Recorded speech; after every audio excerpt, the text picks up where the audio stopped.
Hopefully the stream has been... Why? Did I break something or did you break something? No, nothing was broken. I just made it work the way I wanted it to. Ah, I see. Because I always have...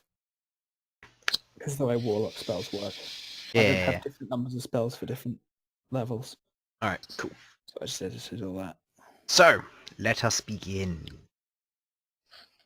So, I'll just play this.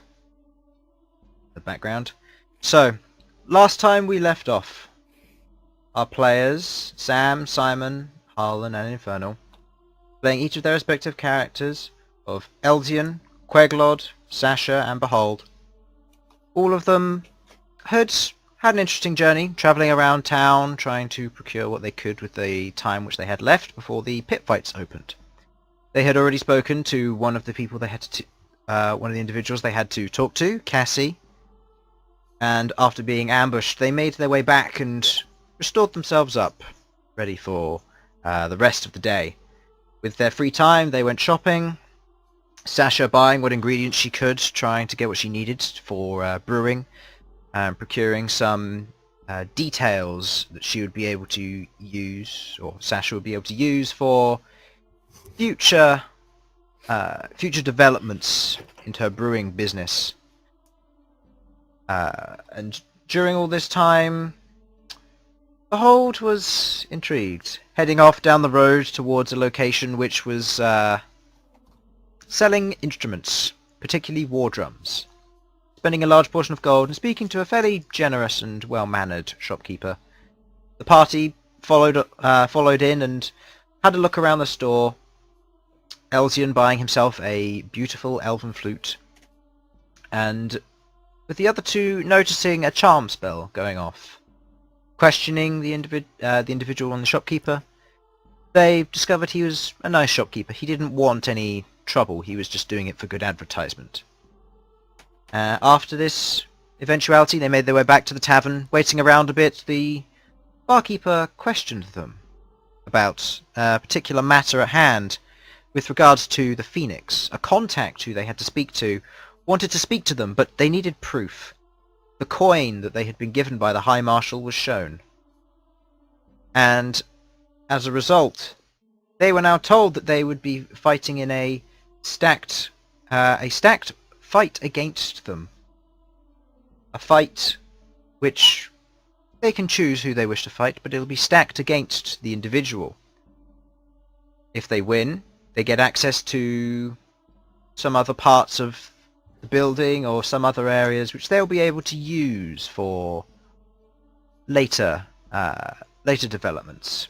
They do not know entirely what, but they'll hopefully be able to meet their contact soon. Okay, so you're all down. The four of you, you're all sat downstairs. All after this eventuality has happened. You've all just been given the news, and you've decided to all sit down at a table. And it's about. It was just past 3:30, and you're currently sat at the table. You know that the pit fight opens in about an hour to 2 hours. The barkeep is currently standing there, and he is currently just doing what he needs, going about his business.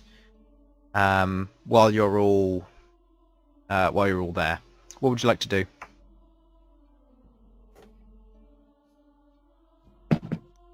Right. So this fight is going to be drastically stacked against us. Yes. Seems so. I vote we put Bhold in, because, as always, look at him. That does seem to be a sensible choice. I assume it'd be 1-on-1, like last time. Well, Well, potentially. the fight's stacked against us, then It might. why not? And anyway, we were thinking of sending someone else in anyway. I mean, I'm pretty sure you said you can melt people's brain. Yes, but you see here, Smashfist. If I am so inclined during the fight, I might be able to sneakily melt the opponent's brains from the sidelines. Oh, excellent idea. Yes. Queglod, what about you? Well, if if I'm not fighting, I assume I'll be made to wear one of those magic restricting bracelets again. Oh, There'll be true. nothing I'll be able to do. I assume the same goes for you. True, but I have other means by which to do things. At which point I pull out my my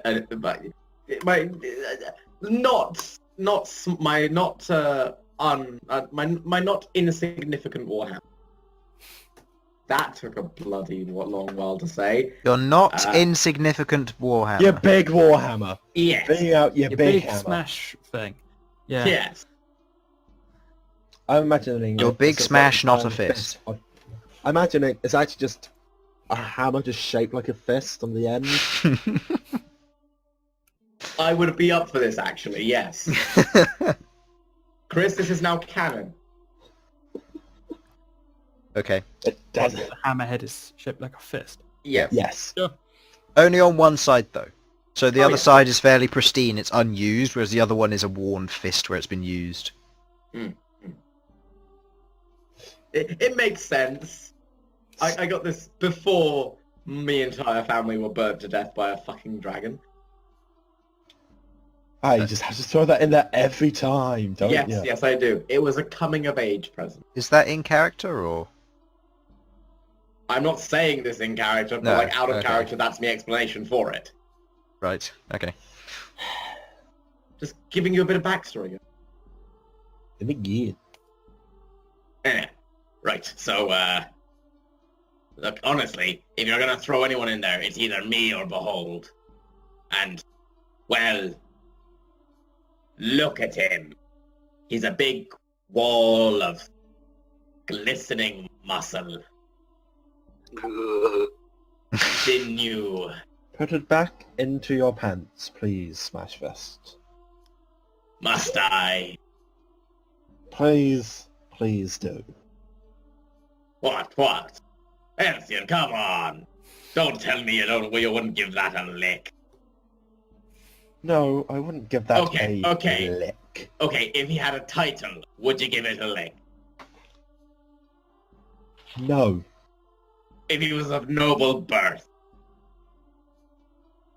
Well, of course, I'll give anything of noble birth a lick. Yeah, thought so. Queglod, you're with me here. But of course, the only nobles worth licking are elven nobles. I would know. I'm both intrigued and mildly disturbed. It's weird when your father is telling you this, I have to say. Yes. Yeah, let's move on. Probably best. Probably best. Bhold goes in. But they've already seen Bhold. What if I go in? If you'd like to fight, I'm sure no one will say no. Yeah, Chris, No. how healthy? Chris, how healthy am I feeling? I don't know, what does your character sheet say? Oh, my character. Okay, out of character, my character sheet says I am not up for this. In character, I'll be honest, I'm still peeling fitty crying. What? I can't even word proper like. But I ever. Shut up, Elsyan. I knew you were gonna say it. I don't need to say a word. Exactly, because I know you so well. Oh, you don't know the half of it, Dwarf. I mean, that's actually kind of a weird thing to say. That suggests that like, I don't know about it when in fact I do know that we know each other, and you're suggesting that there's things about you that you're suggesting that I don't know that I do know so much about you. But it was very weird grammatically. I'm confused. You're very weird grammatically. You see dead people. I see dead people. I presume Right. you're referring to Farnsworth. He's very much alive. Queglod, help me out here. Of course, sir. Thank you, Damn you, Farnsworth. Farnsworth. No one likes you. So you can hear him. No, we cannot hear your butler, I'm afraid. That's right, I can't hear a word Farnsworth says. I think he's pretending, sir. They always pretend. No, Farnsworth, I just accept that. Chris, can I respond to this just to mess with him? No, you wouldn't know. Okay. I didn't hear whatever the hell that weird psychotic break you at. Whatever the hell he is. No, Farnsworth. He's not real. He is real. I think my father did put a charm on him so that people couldn't see him if they weren't for my family, though. Ha ha! Or hear me, sir. Oh hey, of course, Farnsworth, oh hey. Or for you to have any presence in the world at all. Exactly, What? sir. They're definitely real. Of course, sir. So what you're saying? He's both immaterial,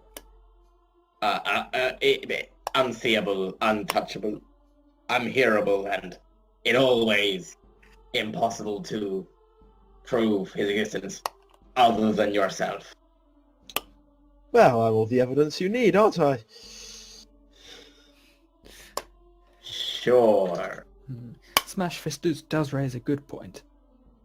There comes a point at which is there any difference between not existing and simply being imperceivable?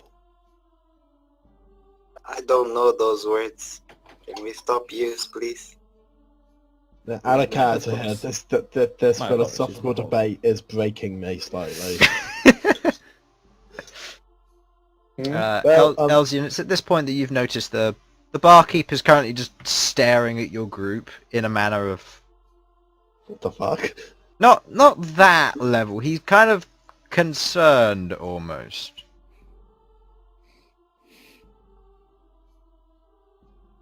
In all honesty, I have no idea what to say to this.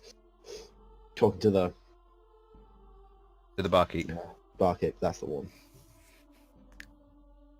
Well, you know you're allowed to go in, don't you? Oh, right. Behold after you. Okay. I walk in. Just knock politely. Right. I'll walk in right beside him. So you'll make your way... You're all going, I'm assuming. Oh yeah. Elsyan? Oh yeah, I'm going in. So you'll make your way over to the door, knock on the door, and the female orc, or female half-orc who you knew before has again opened the door. Ah, it's you lot again! Good to see you. I've heard that you're stacked in a match, I hear. Apparently. Good to know. Well, if you'd like to come in, this one won't be for show, this will just be a ordinary one. But there's still bets if you want to participate in the betting. Right. Question. Do you have any details about our fight? It's stacked for a reason. I ain't telling you nothing. Fair enough. You enter the room. You see the room is the same as before, circular room. And there seem to be a few people around, almost. There's a few people just sat at various corners. They all seem to be either wearing like robes, or they seem to have like hoods down, that sort of thing. And they all seem to be sat around tables. A few people look over as you enter, others not so much. And you're just looking around. You look around the room, same as before, and you look over and you see the old man there. The old man who was running the show last time. He's currently just sat there with his arms crossed, just hunched over, and looks like he's about to doze off.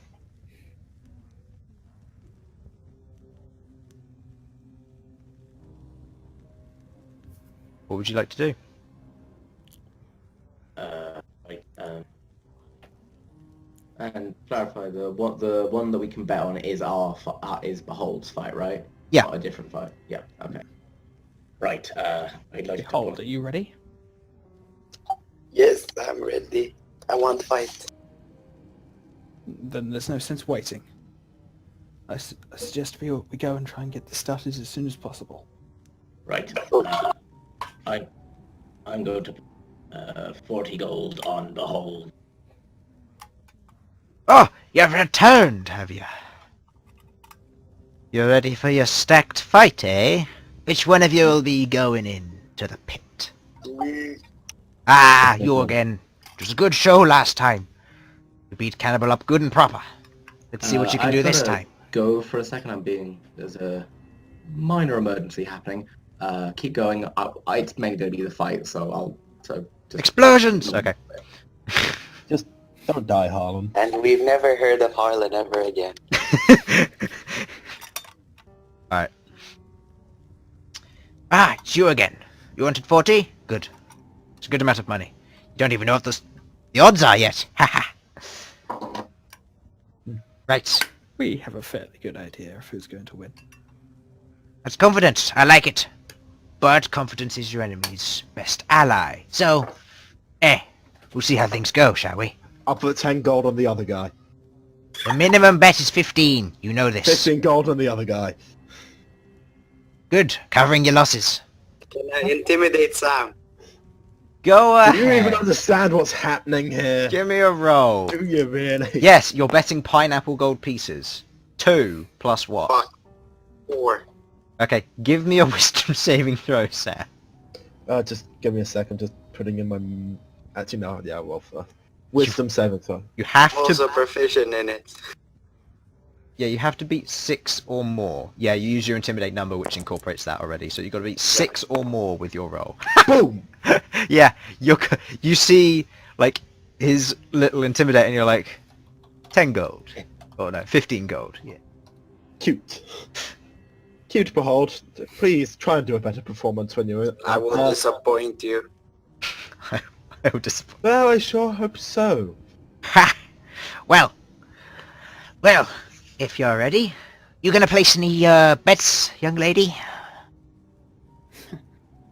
He gives a smile, and there's like teeth missing and all that. His teeth are fairly square for the most part, just like they've been worn at particular edges, and they look like they're blunt. They're not in the best condition. There's a few missing. Right, Just gives a put gappy it grin. down to- I mean purse. Pardon? Yes. I'll be betting 30 gold. Ah, good. 30 gold. Right. You've all betted, so, actually, did you want to bet any gold, Goliath, sir?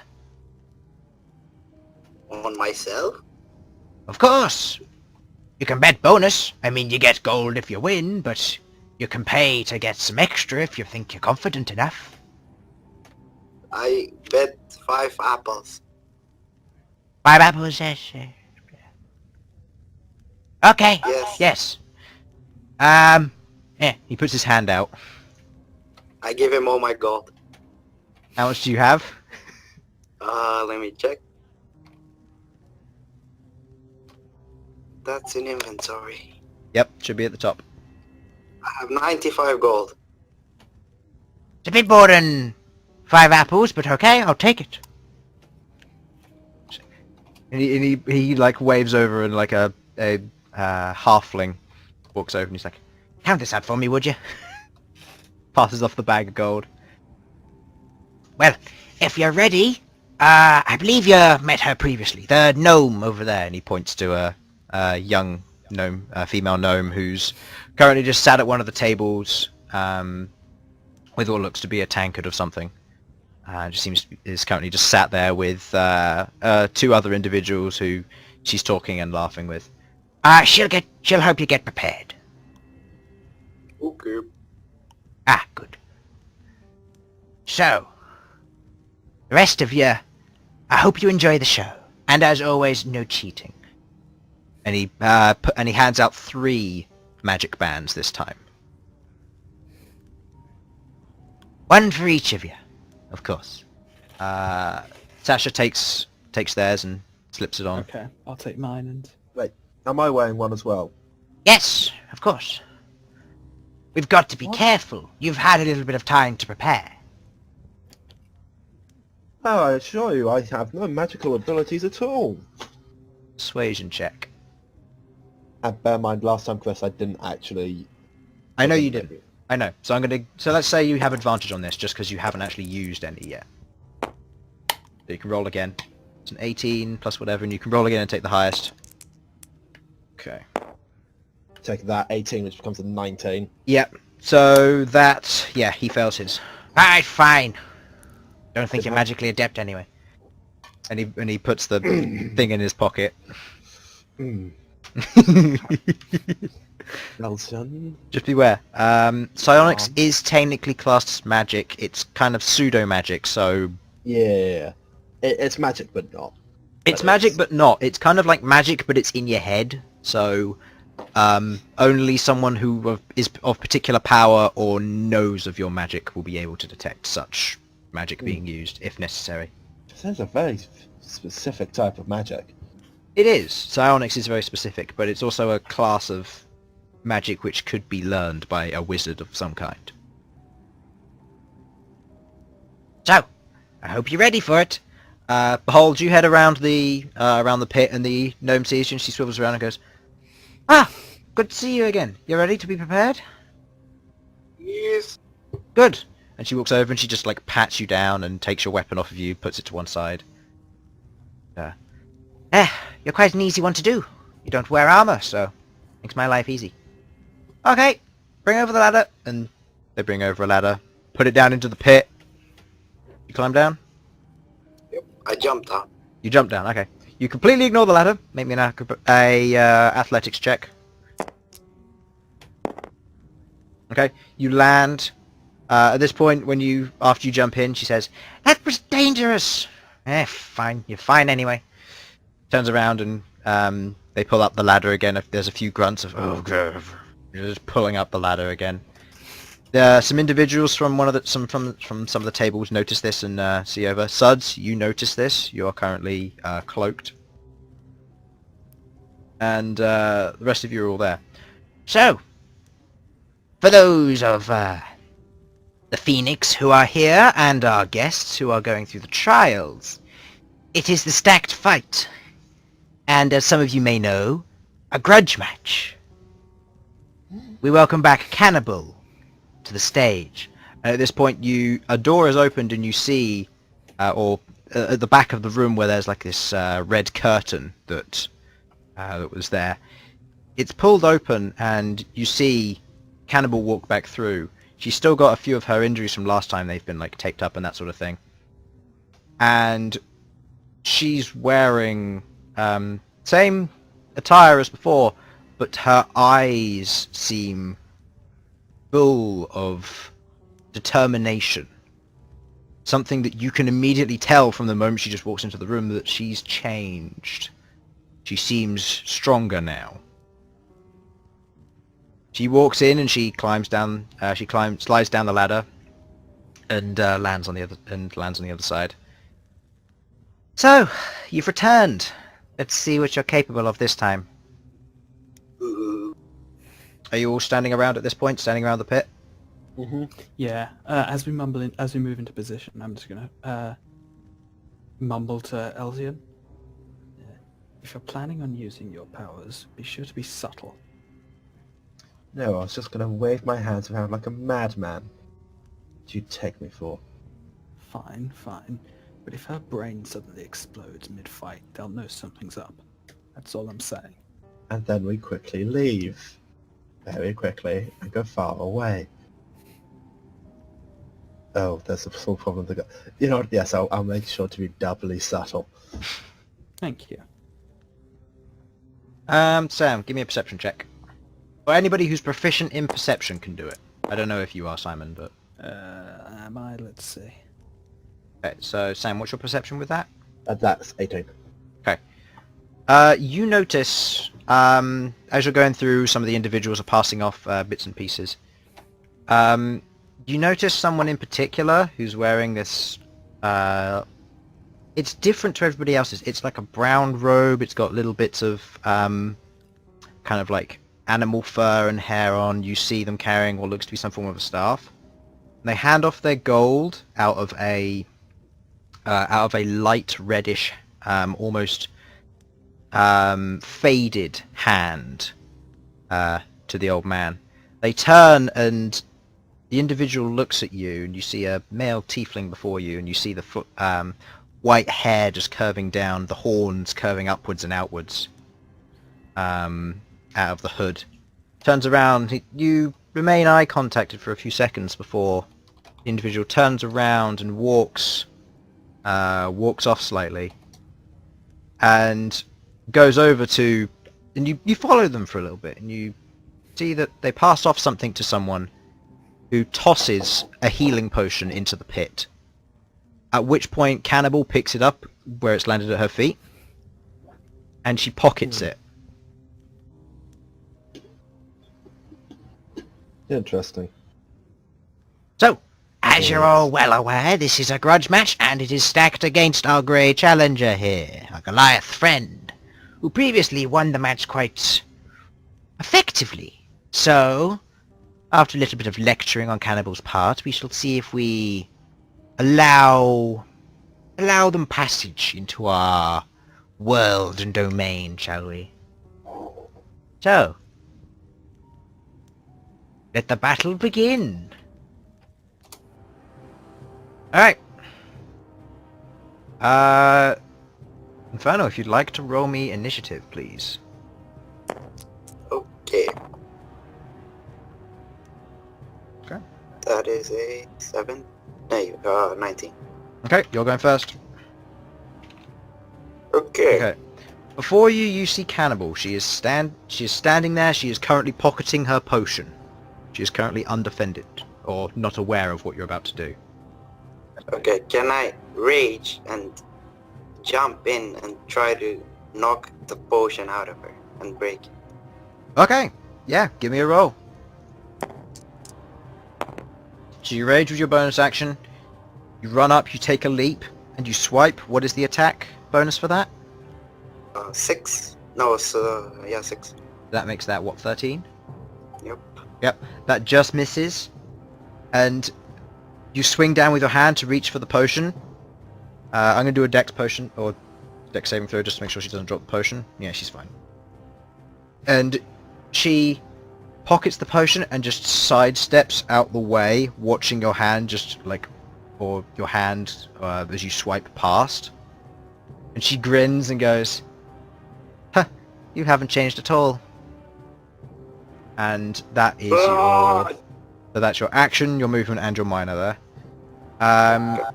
She is now going to... Now that you're in melee range, she is going to form a stance where she has one of her hands...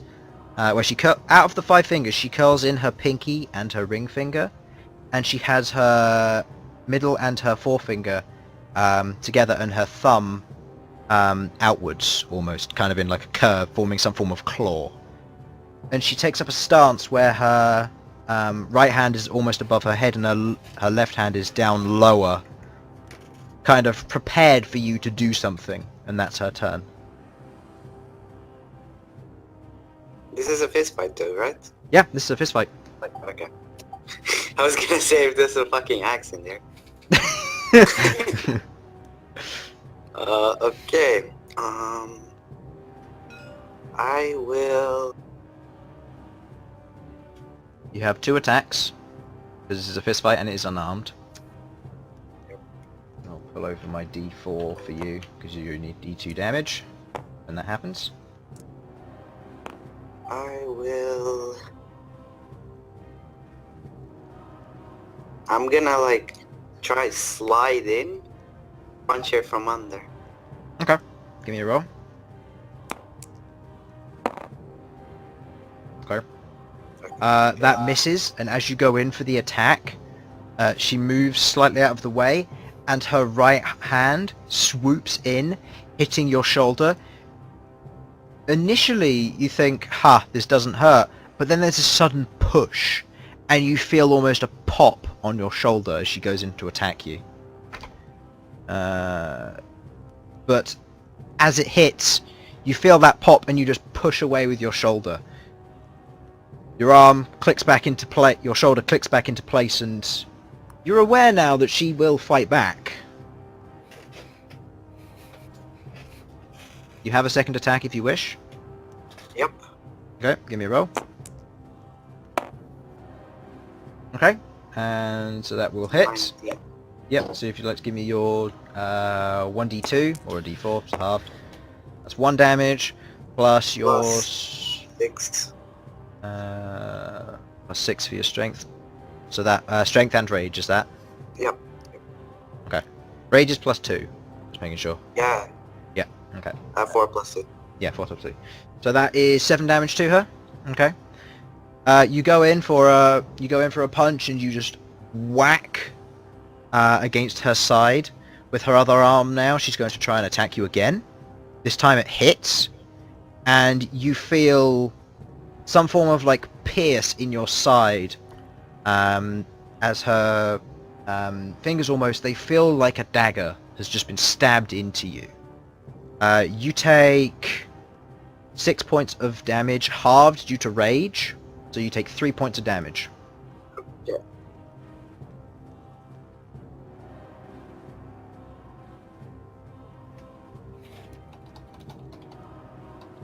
Okay. Okay, I changed that to 150 for a second. I changed.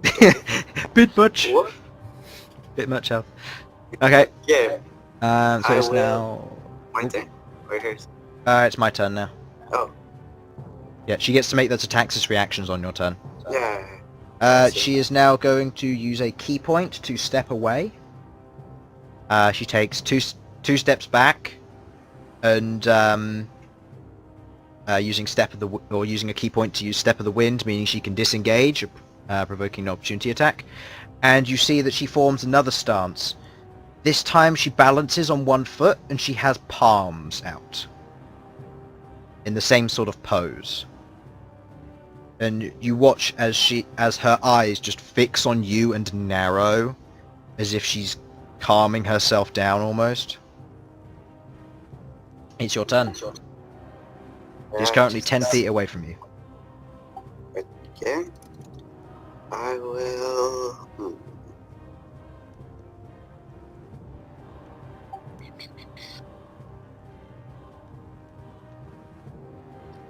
Oh, fuck it, I'll just run in and punch. Okay. Twice. Like slam her. Okay, give me attack roll. That hits. 16. Okay. Give me a damage roll. That is... 7? Again? Oh, no, sorry, I forgot about what I did. You need to roll again on your d20, because you're attacking with disadvantage on this. Still hits. Okay, so that is another 7 points of damage. Okay. Okay. And then with the other arm I swing again. Okay, and give me a roll again with disadvantage. Yeah, just roll those. Alright, that's a 1. Ooh! So, as you go to swing in, her palm is going to force upwards and try and slam against the base of your jaw.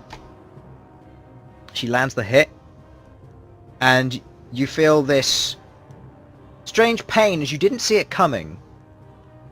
You take 3 points of damage, and I would like you to make a strength saving throw, with advantage due to rage. Okay, what is it with the 8? 6. It's plus 6. Okay, so you succeed. You feel the force from underneath your jaw, your head gets pushed back, and you almost fall over, but you get your footing as you put one of your feet behind you and take up the stance. The 3 damage you took should be halved down to 1, just so you know. That you just took there. In that Okay, attack. yeah. Because I took 3, I thought you already rounded it down. No, sorry, I meant to round it down then. So that goes to 1. So add 2 hit points back on. Okay. And that's the end of your turn? Yep. Okay. There's not much else I can do. She is now going to go for 1 punch on your chest. That is a miss. She's going to go for a 2nd punch on your chest, which is a natural 20. Ooh. So that definitely hits, and does 8 points of damage halved. Does 4 points of Can I damage. reduce it with the thing? Stone's endurance. Yep. So that's a D12, I believe. D12 plus your Constitution modifier. Yep. Give me a roll. It's basically guaranteed to reduce all the damage, so it's fine. You take no damage Yep. from that. You take no damage from that. So that's your Very good. Stone's Endurance charge used for today. So you need to take a long rest after this or whenever. Okay. She goes to attack with the first strike, hitting against your chest and doing nothing. She then tries a fist punch against your stomach, but you tense your muscles, and she just hits what feels like a brick wall. You see the pain go through her, and you can see the twitching, but she doesn't let up, and she steps away. You get an attack of opportunity with this. Yep. Give me your roll. Okay. Okay, so that's 2d4, so that is 3, rounded down is 2, so give me another roll. That's 2 plus 1, which is 3, plus 6, which is 9 points of damage. As she tries to move away, ducking out of your reach, you bring in an attack which she wasn't expecting. You grab her shoulders and you chest bump her, but because of her height, her head goes straight into your shoulders at this point. You just kind of rugby slam her, and she just steps backwards, almost losing her footing. She doesn't look too great at the moment. Okay. And now and then she is going to refocus, and she is again going to take up that same stance again with the palms. Okay. It's your turn. Alright. Now that she's like a bit weakened, I'm gonna jump again and try with one hand get the potion. Okay.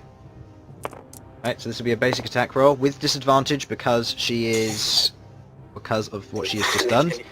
Yeah, you could potentially roll a 1. This could potentially go really badly. Okay. You go in to swing for the potion. She again dodges out of the way, pushing your hand aside, very well aware that you're trying to go for the potion now. Alright. I'll just punch her with the other hand now. Okay, give me a roll of disadvantage. 8 plus 6, that does hit, just. Would you like to roll damage? Okay, so that is 1 plus 6, which is 7. Okay. You see now that she is on the verge of being defeated. She steps back, she looks really bad, but she looks focused. It is her turn. She's going to try and reach for the potion and drink it. I'm going to let you have a reaction to attack, because she's trying to do this within your attack range. Okay, that hits. As you swing through, you can roll for damage as well. As you swing through, as she reaches back and she tries to drink her potion kind of subtly, you swing through, you grab her wrist and hold it. She lets go of the potion, it falls to the ground. Do you want to try and catch it with the other hand, or...? No, I just let it smash. Okay. It falls and it smashes on the ground, or on the floor of the arena. It's at this point that you can see that she kind of recoils in pain as you're holding her arm. What would you like to do? I would like to do the same thing as last time and deja vu slam her up, like, on the other side. Okay. You, holding her arm, you can suddenly lift up, pulling her up. You feel a click as you dislocate her arm, grab her by the waist, and just suplex her over your shoulders, slamming her into the ground on the other side. As you stand back, you can see that she's currently lying there, and medics, some of the individuals who are on the outside, quickly jump into the pit and head over to her to tend to her wounds. You've won the fight here.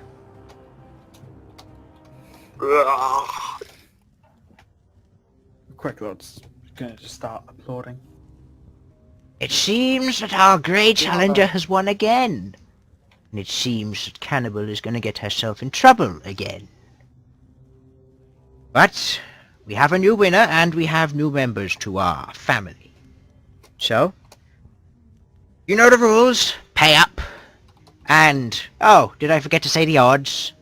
It was 2 to 4 if she tries to drink the potion. So 4 times winning for the Grey Challenger. Alright, so anybody who betted on Bhold, you get 4 times the gold you bet. And do I get 4 times too? You get 4 times too as well. And I Okay. just don't get any more money. I was just hedging my bets. Plus the 50 you would have gotten just from winning. So you get 50 plus 380 gold, so you get 420 gold. Oh no, 430, sorry. So you now have 430 gold, Infernal. Ooh, mad stacks. Just going to use the Midas right there. Yep. Anybody else who bet? Sam, you get nothing, you lose your 10 gold. 15, but yeah. 15, yep. I Harlan would- gets I would expect his... I would. Harlan gets his 60, and you get your 60 Queglod. Oh, Yeah. can I look at Sam and just smile? Yeah. I'm just there nodding in approval, going, probably thought this would happen, but, you know, and I'm a dick. So what? I'm an arsehole and I know it. Right, I'll add that in 60, did you say? Yep, 60. Unless, did you take off the 15 you took? No, I didn't. Okay, in which case add 45. Cool. Just have we joined a cult? Just quickly, have we joined a cult by accident? You don't know. I'm getting the feeling we might have joined a cult by accident. Well. It's a well-paying cult, though. And he leans over and he puts his hand out and he says, "Well done. You've managed to win quite successfully for the second time in a row in a grudge match which was supposed to be stacked, but your friend is well aware of what a health potion is, I see. Yeah. Well, Yes. We may have had an Cult has incident. plenty of combat sense. either way, there's a contact you are after, I believe. One that you'd been given approval of to go and visit. The higher-ups said Yes. that you were looking for someone. Yes, we were told we'd have to win the fight in order to meet them. Good. Do you have the letter? I assume so. Who was that Yeah, given to? one of you does have the letter. Yeah, I think I- it was you who has it because it's got the thieves' cant on it. I think so, yeah. Right, I'll search my robes to see if I have that. Yep, you have it on you. Cool. Second. Right, I'll show that to him. Okay. You show him the... Where did Harlan's die go? Don't know. Also, I should be adding this stuff into my inventory, so I'll get started on that. Adding the stuff? The letter and the coin as well. Oh, for those I'd Just recommend put it just over- have a separate, have like a separate thing, and then just like write the names of the things that you get in there. Mm, I wouldn't go to extent of writing it into your inventory unless it's relevant with weight, which your stuff isn't. Fair enough. Yeah, no, I just wanted to make sure I remembered what Yeah. stuff I'm carrying on me. Yeah. Yeah, I'll find a way to sort that. So, I'll hand you over to your guide and contacts. Someone who's been trusted to us for a while. If you'd like to come over, Malcom, and he nods to the figure in the brown-coloured robe and with animal hair on it. Hmm. And you watch as the individual walks over and currently stands there. He pulls down his hood and there's this faded red tiefling, very small pointed silver beard with this pushed back white hair that goes down his back and comes through the front where the hood would open up.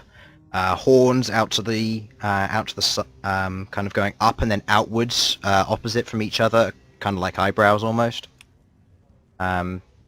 And you see that he seems to be adorned with all forms of trinkets and other things. His wares don't seem to be of particularly well kept. They seem to be like sewn together here and there, like patches have been put in place with all manner of furs and other kind of materials, bits and pieces, all of roughly the same colour, but leathers and that sort of thing, coating his body. Well, I'll leave you all to it. Remember, Malcom, just take them through the curtains, and then I'm sure there'll be somebody else to take you along with them. Okay.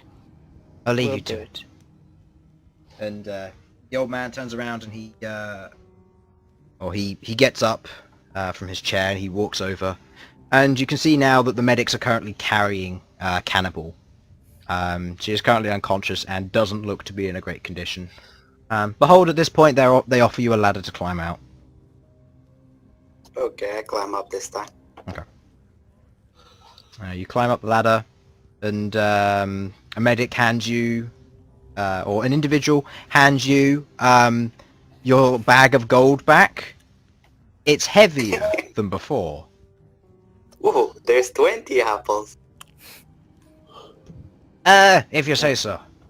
Oh, and you got these, and he passes you two basic healing potions. Ooh. And you 2 plus 2d4 if you're going to write them in your inventory. You might still have them in there from last time. I still have 1, so I now have 3. No, because that one shattered. We just never removed it.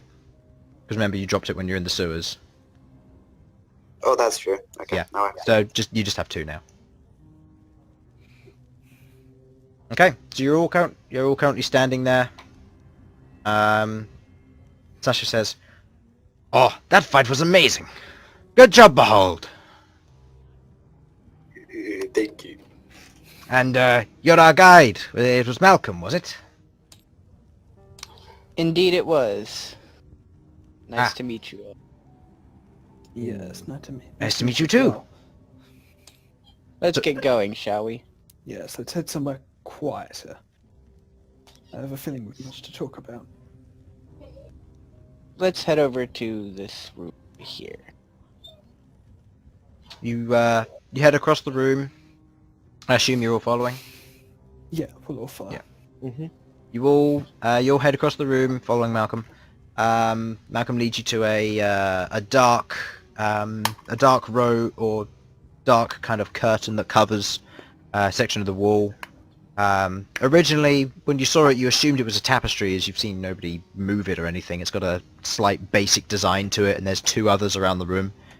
Upon inspection, you notice that this one has more footfall to it. So now that you know, you realise this is a doorway, hidden one, but it's a doorway, and it's slid open, and you see behind it, you see tables and chairs with other individuals among the area itself.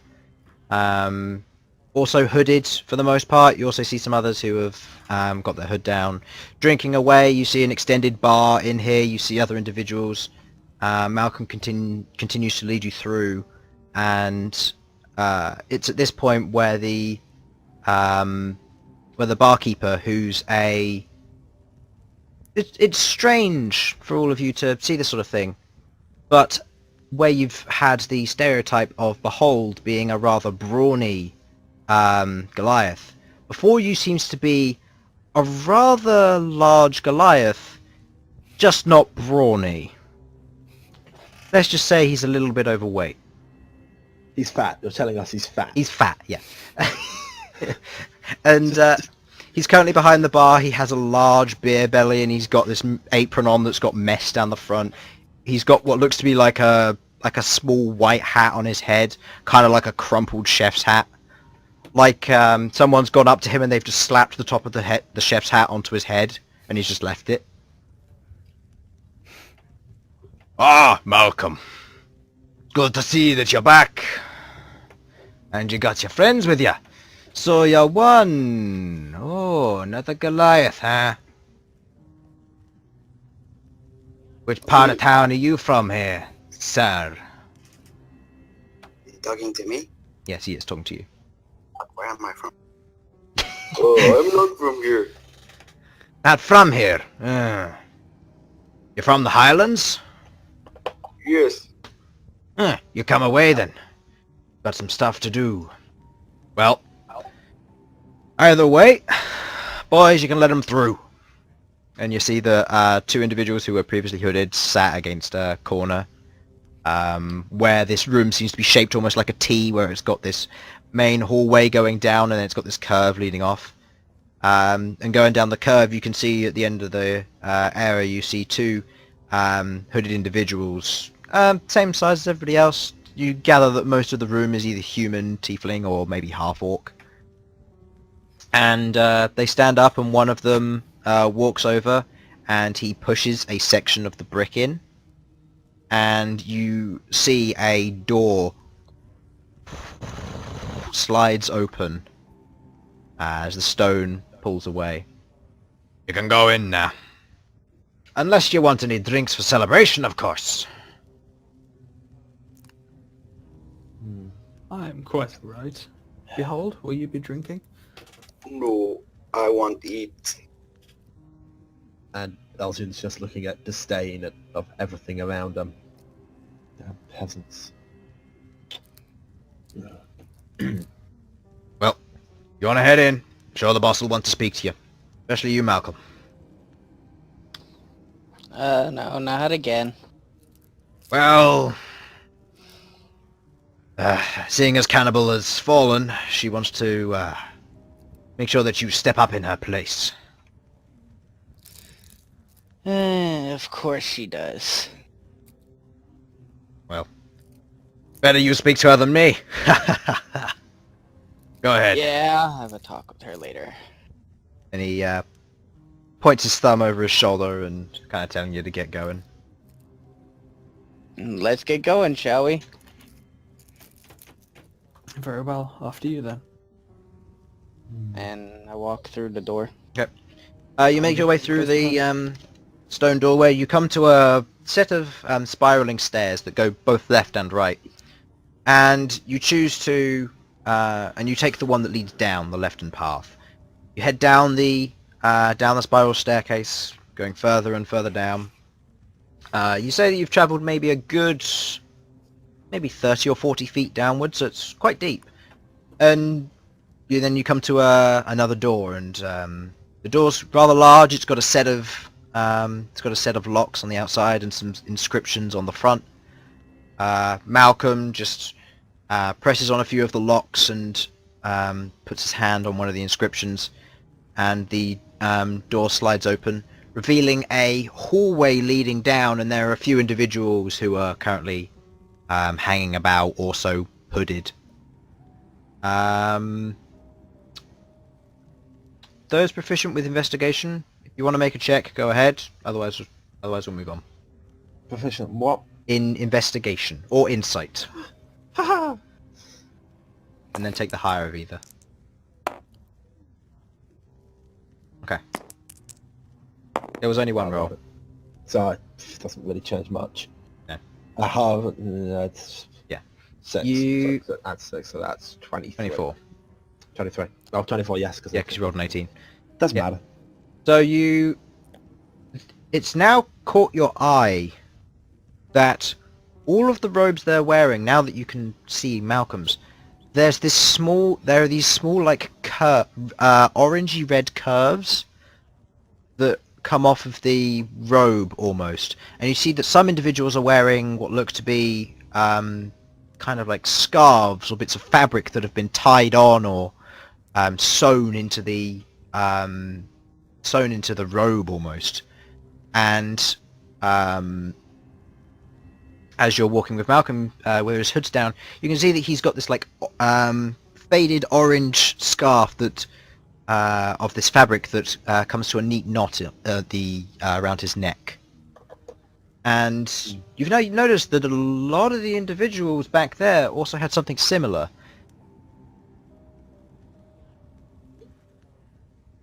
Definitely a cult. You make your way forward through the through stone hallways Oh, lit that was by... out of character. That's fine. Lit by basic torchlight.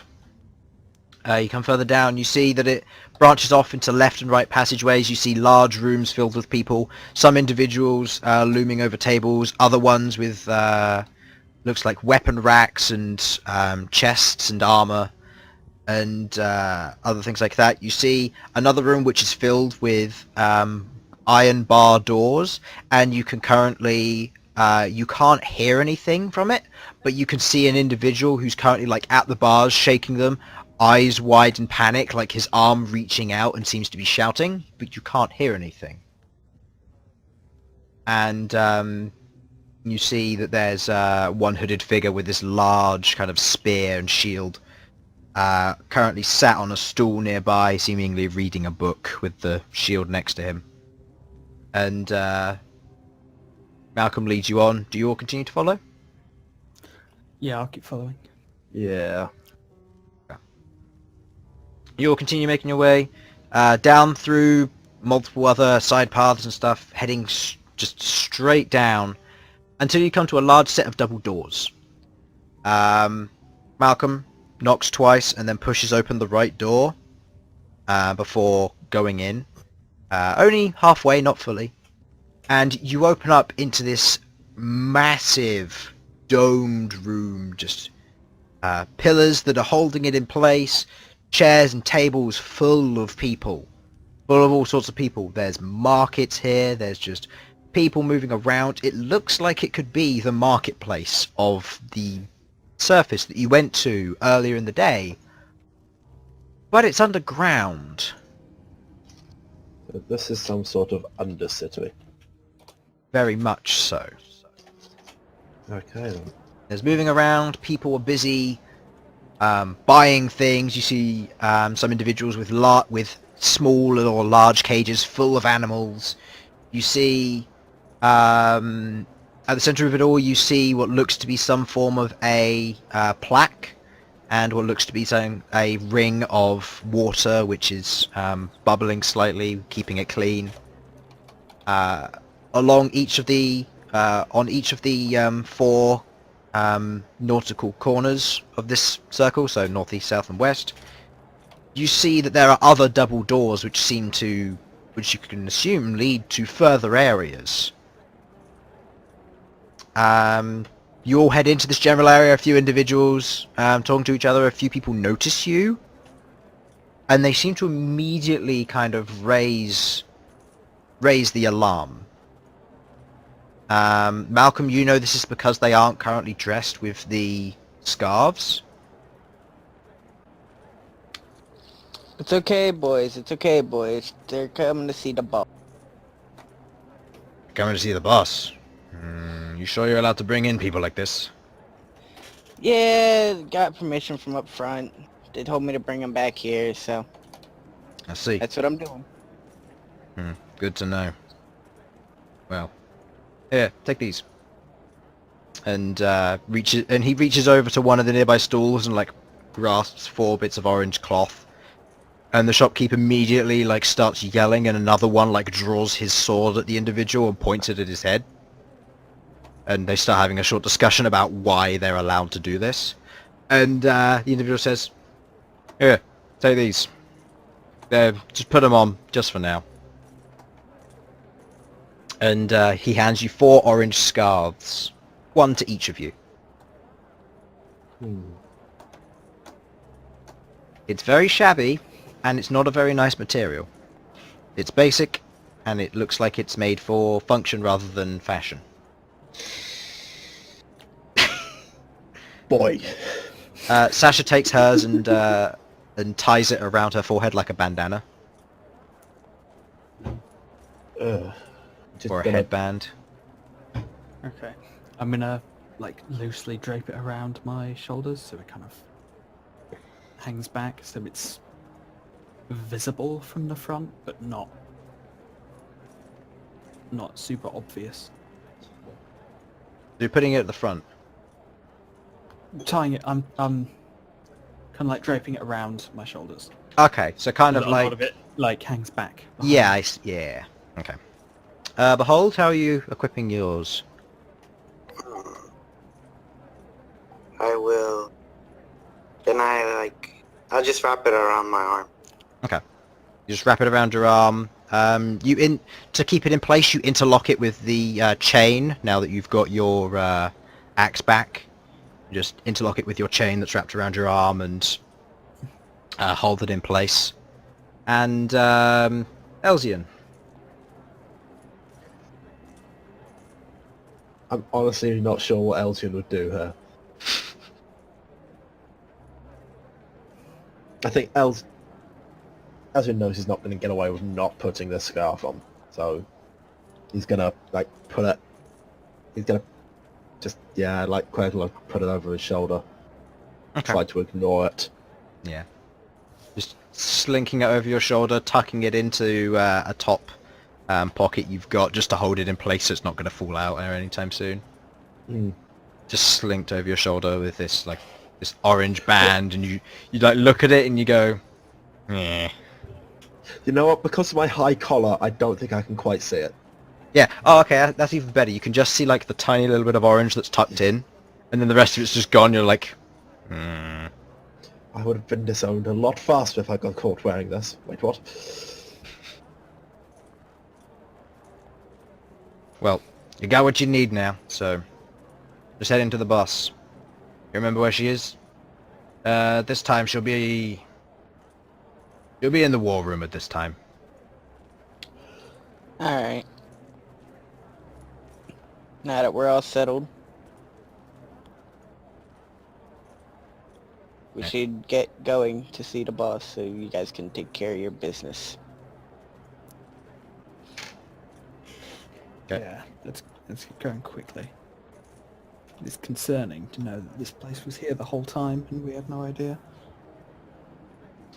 Following Malcolm's lead, you head right from the center of this domed area, and you come to another set of double doors. These ones seem to be guarded by two hooded figures, and they stand in front of Malcolm initially and go, "Bringing strangers in here." They told me to bring these guys back here to... Not really sure why, but orders are orders, you know. Orders are orders. Alright. Well, the boss is currently engaged in conversation with your boss, so we'll see. Give me a second. And he knocks on the door a few times, and then someone pokes their heads out, and he heads in. Few seconds pass. Few more pass.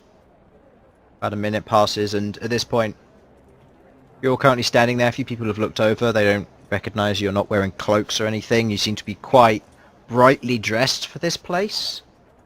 I'm brightly dressed for anywhere. I'm fabulous, darling. Oh, I shouldn't make jokes like that. And to this point, Malcolm, you're starting to get a little bit concerned. He's been in there a long time. Well, seems like he got going in. Maybe we should wait out here for a little bit. I'm not used If to you being think made so, to then. wait. Just Elsyan's just standing there now, just tapping his foot impatiently. Do you happen to know what it is we're waiting for? I'm guessing for their conversation to end. I guess they're having a important talk about issues, I guess. I'm not really sure. I suppose there'd be a lot of different business going on in somewhere like this. Well, maybe. I'm just a guy that just wants to do my work and get paid. That's about it.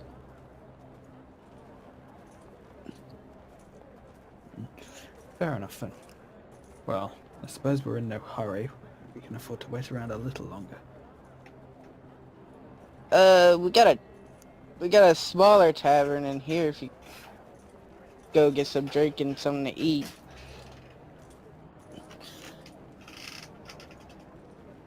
Behold, you mentioned you were hungry.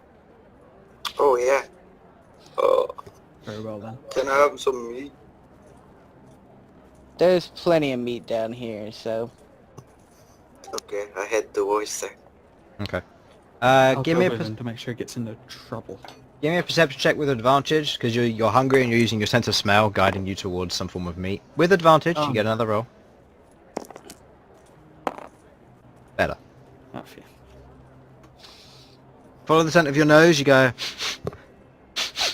looking around and You see a stool with what looks to be raw meats, and you're like, could. And then you notice off in the distance that there's like this open-end bar off on one of the curved edges. Seems to be more kind of cemented in place with a stone wall or bar covering the which is the main entrance which they serve the drinks from. And you see behind it, you see these open stone fires, and you see individuals pulling out what look to be something you've never seen before. It looks like blood on some form of, I don't know, some form of meat almost, like blood on the bone or something similar. Am I disgusted by it? No, it looks surprisingly nice, but you're genuinely curious about it. Okay. Can I have some of the...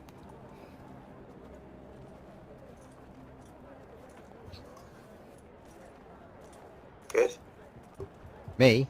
Wait, Oh, did I okay. hear anything? Oh, Wait, so- did I say anything? Yeah, you said, can I have some of that? Were you talking to me, or No, the guy. With which the one? meat. With the meat. Oh, the person serving. Oh, sorry, Yeah. so you've gone up to the bar at this point. Yeah. Yeah. Sasha's gonna follow where Elsyan goes. Elsyan, were you going with Queglod and Bhold to the bar? I don't see why not. Malcom, you going as well? I'll go with them, but I'll keep my distance.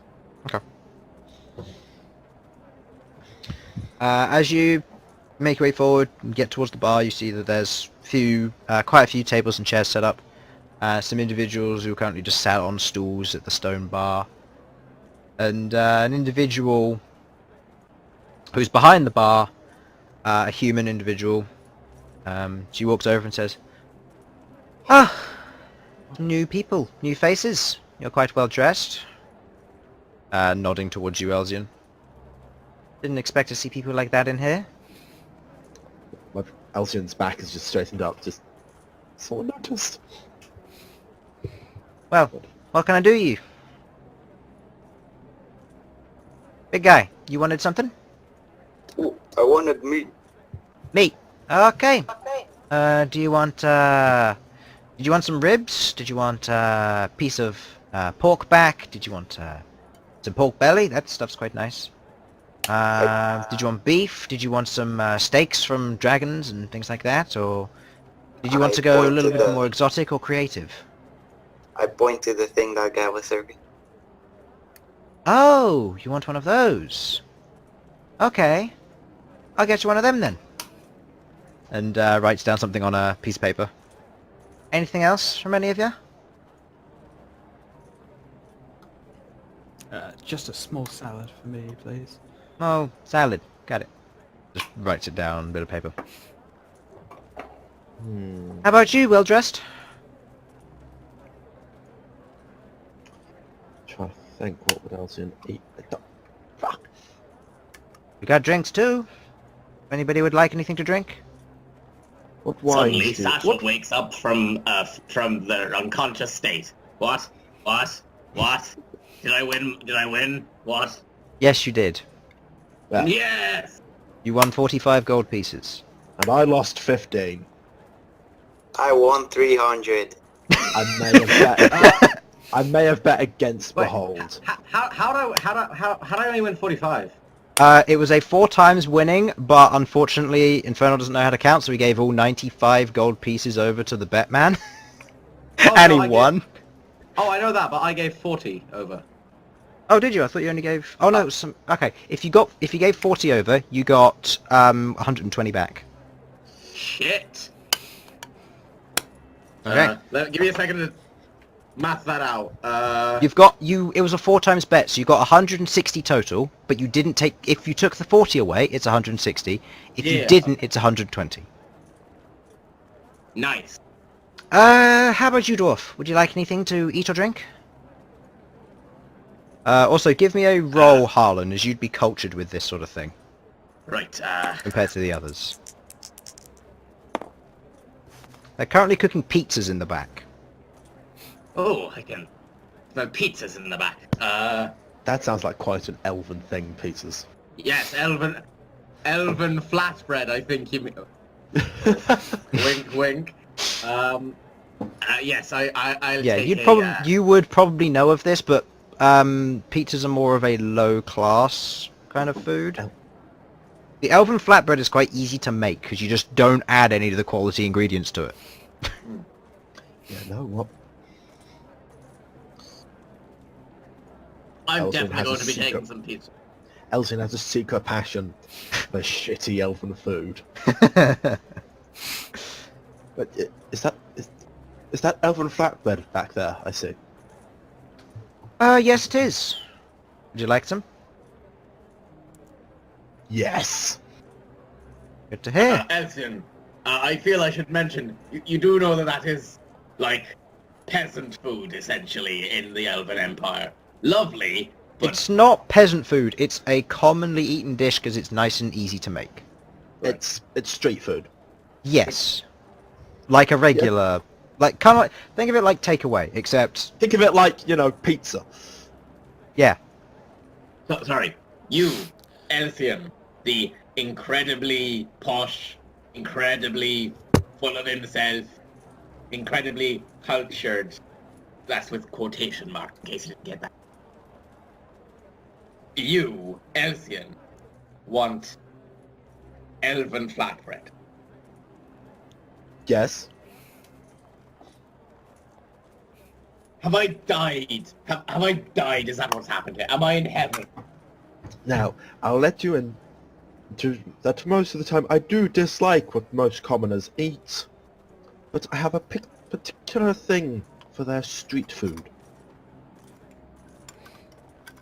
Might be All right. because there's some weird bullshit with the dough that they put something very addictive in it. Just to start scratching my neck going, yeah, I need something. Give me a hit, man. Give me a hit. Go give me my flatbread. I'll get you some flatbread. Yes, I have just likened elven flatbread and therefore pizza to crack. Well, Elven whatever floats your boat.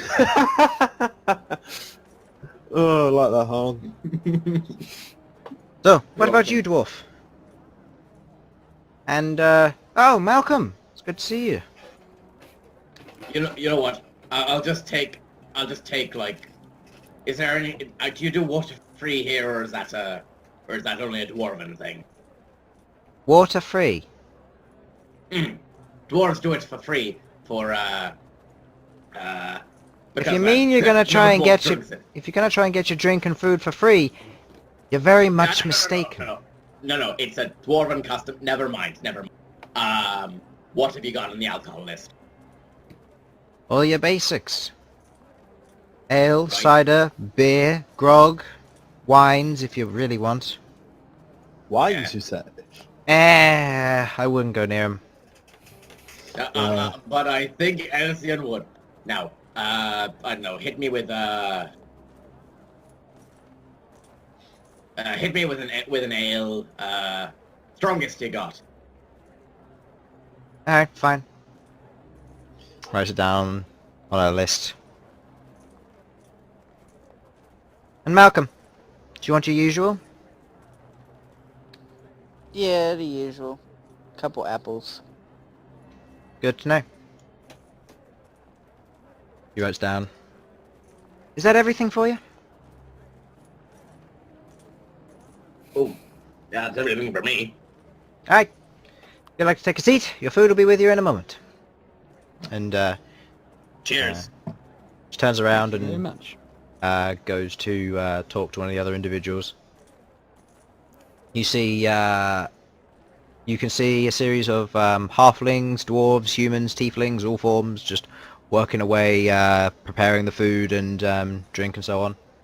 A rather large orc individual. He's currently carrying your drinks on a tray and comes over and says, "Here you go. Got your drinks for you. Before you get your food, is your bill." And puts it down on the table. Before we bring the food over, you'll have to pay, just as usual. Same goes for the drinks as well. Can't take them till then, but... Fair. I'm not Total accustomed, but very well. total is 20 gold pieces. Right. How much for just my ale? Like 5 silver. Have 5 silver. I want all of it, and preferably all in gold pieces. All right. How are we doing Oh. this?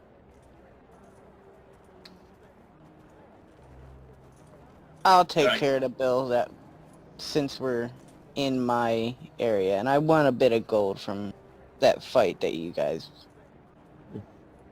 had. All right. Very Fair generous enough. of you, Malcolm. Yeah, it's very generous. I'm like trying to push 5 silver pieces to Malcolm though, because I'm not in debt to no one. I should have said that in character. Yeah, that's what. Oh well. Just gonna move the 5 silver pieces I was counting out over to Malcolm. Okay. Whoop. And I'll take it, but you didn't really need to. Think nothing of it. It's don't like being in people's debt. It doesn't seem fair to me. Fair enough, fair enough. Well, Dwarven custom, blah blah blah blah. here you go, Malcolm. I got your drink for you. I got you some blood fruit juice. And he puts what looks to be like a... To all of you, it's a regular glass with what looks to be a thick reddish liquid in it with like hints of like some kind of like flakes of something in it, just floating in it.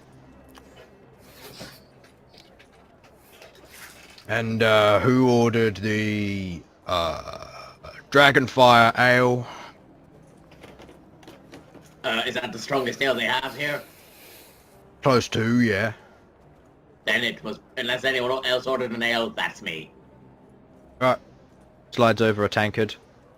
Before you sits what looks to be just a regular ale. Nobody else ordered any drink. Was that all the drinks? Mm-hmm. Yeah. Didn't No, order anything. nobody else ordered anything. No. Good. Okay. If any of you wanted water, we've got plenty of that. And it'll be on the house too. And he turns around and carries his tray underneath his shoulder, or underneath his arm, and just makes his way back. Okay. You enjoying your Yeah. drinks? Yep, I'm going to first of all do a sort of sniff and check over of it as a alcohol master. Yep, that's fine. Give me a roll. See if you can identify it. Who's rolling? Oh, is you? 20. This is deceivingly... this is deceivingly a very, very good ale. Mm. Something which you have your family has produced in its previous line of work. This is known as Fire Dragon's Ale, also known as Fury's Breath. And this kind of ale is particularly made for those with strong tastes. It's got a very strong flavour to it. It has a kind of a sickly, pungent aftertaste. And the alcohol content seems to hit you in waves. So there'll be a time when you're drunk, but then it will burn off, and then you take another drink and you'll be drunk, and then it will burn off. So you can't actually get drunk off of this. It's kind of like a never-ending drink, almost. You can never get drunk off of it, but you will always be drunk while drinking it. Nice. Other than that, it has a very strong taste. This is the good stuff right here. Yeah. And from previous fermentation methods, or production methods of this kind of alcohol, you know that it was given that pungent and sickly taste by a particular food, a particular flavor or sauce that's gone into it, to make sure that the alcohol is burned off, and so that people don't overdrink it, because the taste is very addicting. And if the alcohol wasn't burnt off, this would basically become illegal. Because it would become basically like a drug. So I know what I'm hearing here is, theoretically, my character knows how to make a drug, is what I'm hearing here. Basically, but the difference between this and an actual drug would be, is that there is no cure, and you will never become undrunk. So, So you take it once, and you are always a user. What's the minus? so what you're telling me? What's the is- minus is that you don't have any sense of real life. So you're going to be permanently drunk. Basically what I'm like in real life right now. So what you're telling me is that if, say, a drug dealer sold this, they would have a constant user base for this. Correction. Someone would only ever have to use it once. Yeah. It's a I single see. use, and you're permanently drunk. Yeah, that's no use at all. Yeah, it's However- not sold as a drug because of that reason. If This I is were not- to become a poisoner, that would be an even better Yeah, thing. as I a could just keep people as a off. poisoner, you could force someone into a point where they would have a ridiculous amount of this stuff in their system because you could potentially trick them into taking it or whatever. God, you said the taste is highly addictive. If they take one sip, Yeah. they're gonna keep sipping. The taste is highly addictive, so people will keep taking it because of that reason. Kind of think of it kind of like chocolate. But after the first sip, unless it has the after ingredient, you are permanently drunk, even if you don't become addicted to the taste. Which is why they put the pungent thing in it to end with. Right. Oh, this is good stuff. Elsyan. Right. Give it a taste. And Malcolm, you know the drink I'm that gonna you've be got very is a series skeptical. of fruits that are grown within the Barren Land. And you've seen these fruits. You've seen and used these fruits before. You've made various drinks with these before, but this is a speciality which comes from there, and you have a particular narrow taste towards. It's got a very sweet taste to it. It's got a little bit of kind of satisfaction to your kind of semi-demon side from being a tiefling. It's got a little bit of satisfaction to that, and it's generally quite a nice drink. It's quite soothing. It's best when it's cold. Something that you like very much. Okay. After a short wait, each of your foods arrives. Same orc guy comes back. Malcolm, here's your regular. And he puts a tart in front of you with apple slices all the way around and a few bits of extra apple on top, dusted with a bit of cinnamon, and you can see that there's a nice tart underneath. Salad, we wanted that. That was me. Here you go. Passes you a basic salad, nothing special. Regular greens which you've seen, commonly grown, don't seem to be in the best of shape, but edible, with some form of sauce on it. Kind of Okay. like a salad sauce. Right, I'm gonna just be picking at that slowly. I'm gonna Elven let Felipe pick at it as well. flatbread? Yes, that'll be me. Here you go. And he slaps down this flat bit of bread in front of you, just on a plate. And it's just this bit of flat bread, that's all it is. And upon looking at the bill, you can see that it's five copper pieces. Elsyan doesn't care. It's double that bread.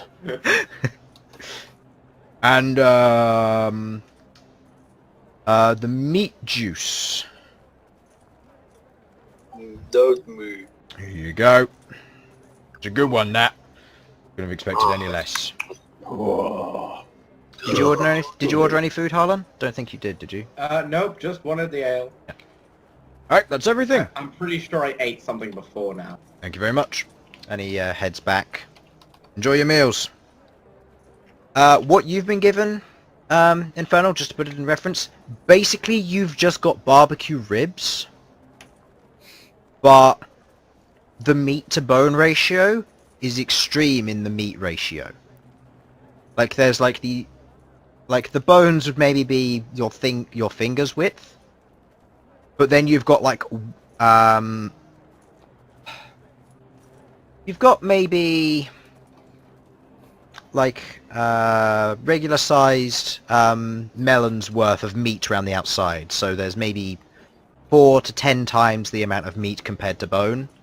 On this thing, you just got this huge rack of barbecue ribs. Just how I like it. You all chow down. Harlan, go ahead and give me a Constitution check. Oh. That's gonna be a 1, it's gonna be hilarious. Oh, no. You take a sip. You confirm that it is what you thought, and Oh, you yeah. drink the rest. Is a beautifully sweet flavor, and then there's suddenly this screeching halt in your brain when the pungent and sickly taste just thump slaps you across the face as hard as it can, Yeah. and you're struck back to reality with this horrible flavor, which then quickly subsides. And At this point, I think the Sasha just like appreciates that as well. yeah, Like doesn't enjoy it, but appreciates it. yeah. Elsyan, you've got to try some of this. Elsyan is going to tentatively take a very small sip of this. Okay. Give me a Constitution check. You take a very mild sip, and it is very sweet. It's very delicious. Do you keep drinking? No, Elsyan has a... Thank you, but no. Okay. Elsyan knows that something's up here. You take this Jealous. small Smash amount. us being nice. You take this small amount of drink and you appreciate it. Mull it over in your mouth. You swallow it down. It's like, oh, it's quite a nice flavour. Boom! Just whacks you across the face as this sickly flavour just shocks through your throat. And Hell, Smashfist, your what is tongue just lights up with this, Oh, with yeah, all of these it's alarms lovely. and warning bells of this horrible flavour. Oh, And you kind of and you almost throw up a bit, and you hold it in. You quickly tear off a bit of the flatbread, and you shove it in your mouth, and the taste subsides as you just swallow down the flatbread. oh, flatbread. Oh, that What was, the that fuck was is wrong? beautiful. Smashfist, what the fuck is wrong with you, you mental dwarf? Look, this stuff is bloody magic. Oh, really gets you. Oh, it hits you hard. Oh, it's like eating a fist. Of course. Oh, it's magic. Malcolm, it's at this point that you've noticed that the guard who had previously gone in comes out, and you see Cannibal, currently very, very injured, seemingly with what look to be open wounds all over her face and shoulder. You see that she's currently got a sling holding her right arm in place. And it seems that last maneuver did quite a lot of damage to her, and you can tell from this distance it looks like it might cause something permanent. And you can see that there's a lot of basic injuries on her from where she's been punched and she hit the dirt. And you see the guard come out, and he just looks around and doesn't quite notice you. Right, so this person who is looking like they're going to be permanently fucked. Cannibal, previous person who fought against Bhold, Yeah. and just fought against him again in the grudge match. Can I go, Bhold, do you hold a grudge against, what's about, Cannibal over there? Because I'd rather she didn't, get permanently screwed over. No. Lovely! Alright, I'm gonna go over there and help her out. Okay. You see that there are two others with her. She's currently walking down the main central way. Just to put you in context, you're in a underground dome, currently filled with individuals and other individuals, all who are wearing either some form of robe or cloak, either with hoods up or hoods down. Miss Cannibal, sorry, are you, so, can I have your attention? Can I have you for a second, please? She looks over as she sees this like bumbling dwarf just like pushing through the crowd. Right. Yeah, apologies, but that looks pretty bad. Would you like me to help with that? the medics, two people who are with her, turn around. One of them says, "She'll be fine. She just needs a little bit of rest. Wounds will heal, and we'll see what we can do about the permanent injury. But thank you for the offer, though. And Right. I'd like you to roll me a Can I- wisdom saving throw. Oh no. I'm scared. You're How fine. scary himself. She That gives you a look, is kind of. 17, I believe. Yeah, she gives you a look, and you can see in her eyes she looks very defeated. And even though she recognizes you from being one of the people who have come in with Behold, she kind of looks as a kind of like a moment of respect, as if this person also is very strong. All of them are. They have to be traveling with someone that strong. Listen, I know you probably don't feel too great right now, but you train hard. Anyone can overcome. You can see. This is just a setback. It isn't the end. Right. Have a good day to you. Give me a general charisma check. Oh, did it have to be charisma, Chris? Yes, it did. Yes, What am I it even saying? Yes, it did. Pain! Oh, damn. Yeah. I don't know what's my charisma. Probably 0. It's 0. It's in 0.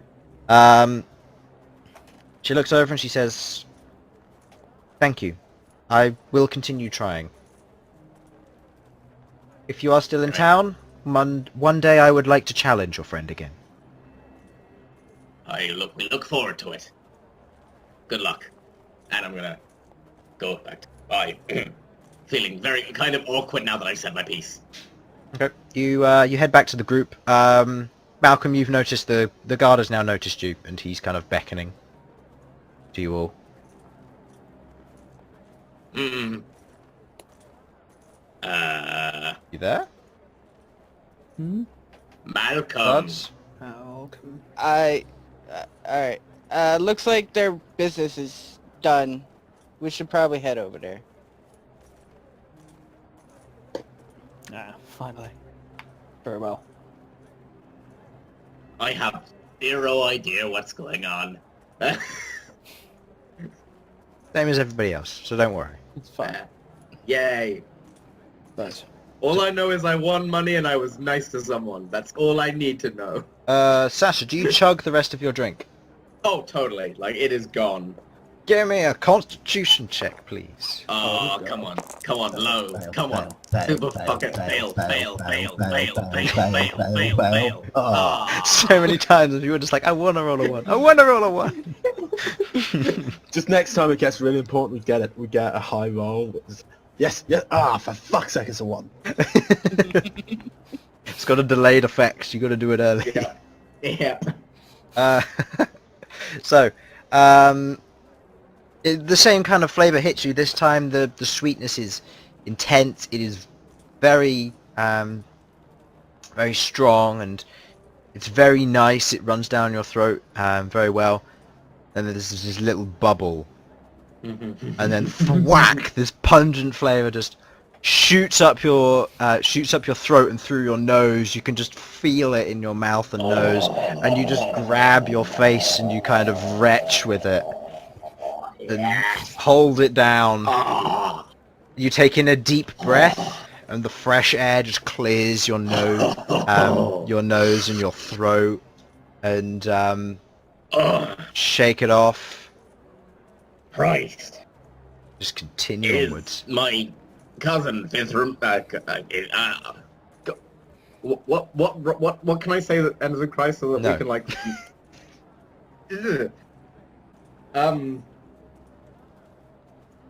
pretend my character didn't say that and said another deity that actually exists It's in fine. this world. It's fine. There will come a point when we will have a deity that will fit that you'll be able to use. Okay. Oh, a ladra, there it is. There we go.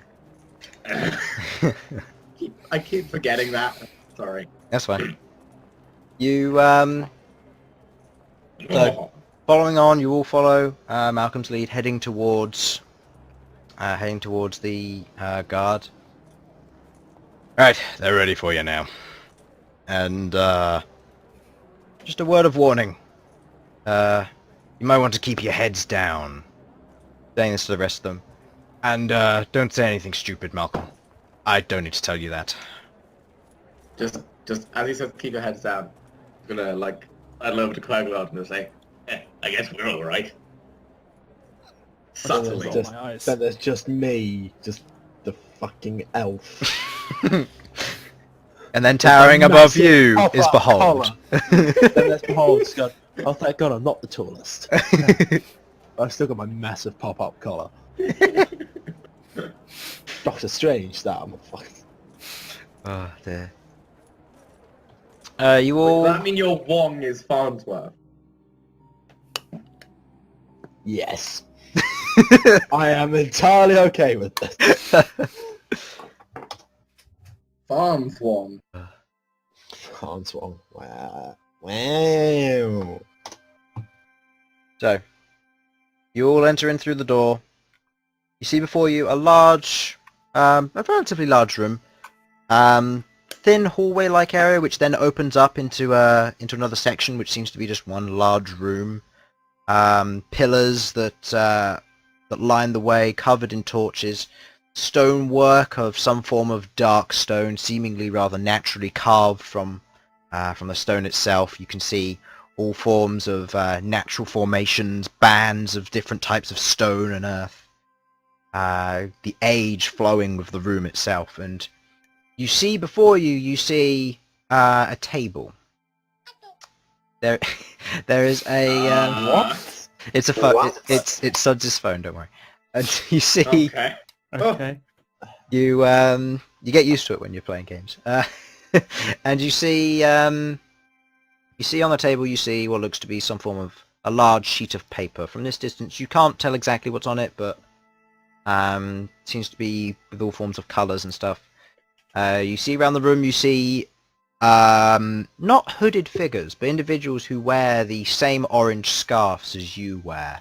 You're currently wearing yours as a bandana, Sasha. Okay. And you see they're all wearing these scarves. They seem to be slightly different, however. They seem to have like a golden trim to them almost. And you see that they're better quality. They're made to last, and they're made fashionably.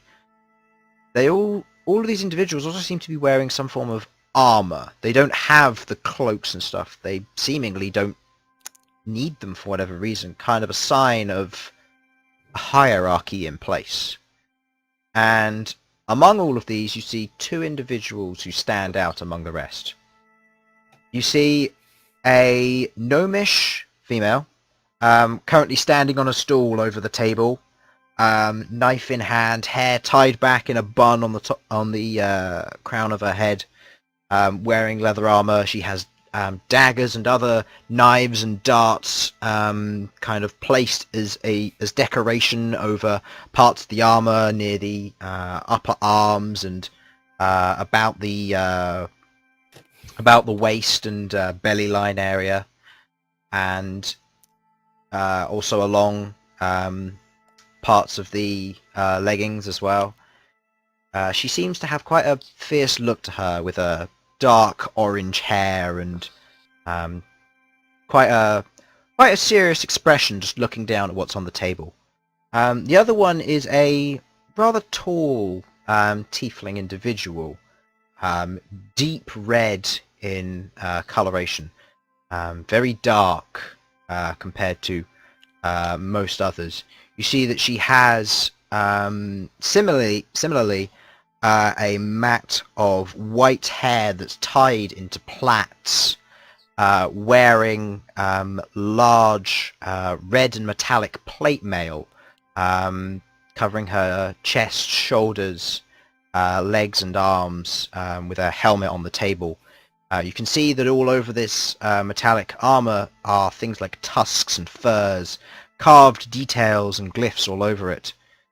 You can see that her horns are pushed back almost, very similar in fact to Malcolm's. Malcolm, you recognize this as the Baroness. Your head individual, or your boss. There we go. You also see behind her, kind of lying on the floor, currently chewing on bones, 2 large dire wolves that are currently just sat there gnawing away on the bones. And as you enter the room, you see them. They look up, unconcerned. They go back to chewing their bones and gnawing on them. And you continue to head into the room. You continue to do so. Just to quickly clarify, is Malcom part of the Tiefling Mafia? You don't know.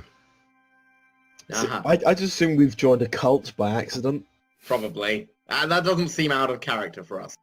In any situation, I'm surprised this hasn't happened before. Yeah. I mean, you and Infernal were offered to join a sort of cult. Were we? Sort of.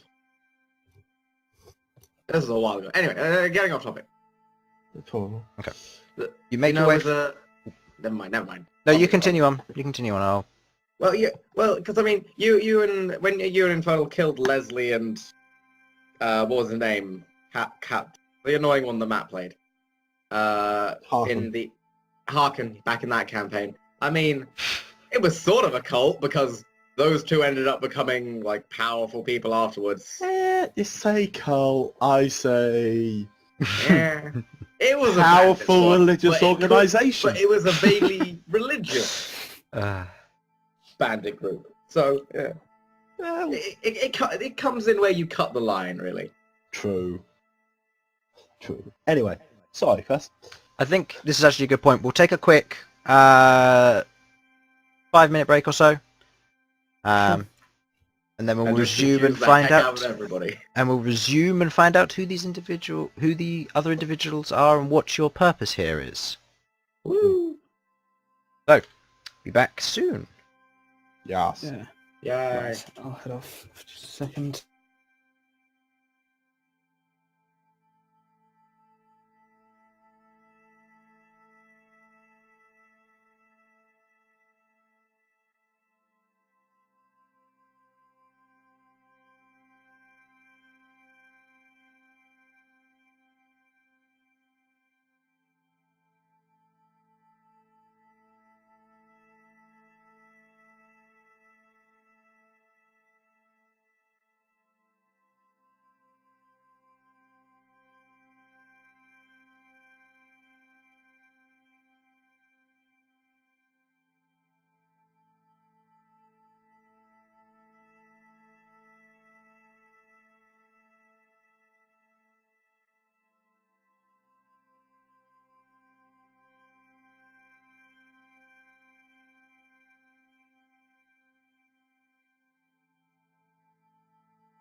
Alright.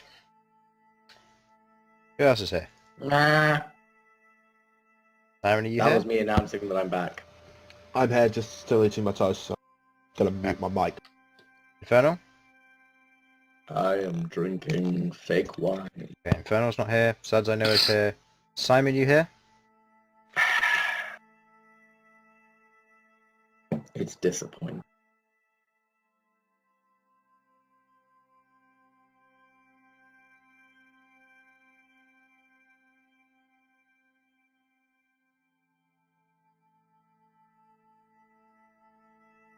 So on a scale of 1 to 10, how likely are we to get murderized if we say something wrong in this room? I don't know, Harlan. Brain magic! Don't worry, Harlan, we've got brain magic. Oh god, no! Don't worry, leave it in the safe hands of Elsyan. But granted, if you say the wrong thing to Elsyan, he's likely to also try and kill you, so... So it's a double-edged sword. If you say the wrong thing, he'll kill you. Didn't I start mind thrusting you when you started trying to hug me covered in shit? You did. You did try and do that to Harlan. I genuinely tried to kill you because you tried to make my robes dirty.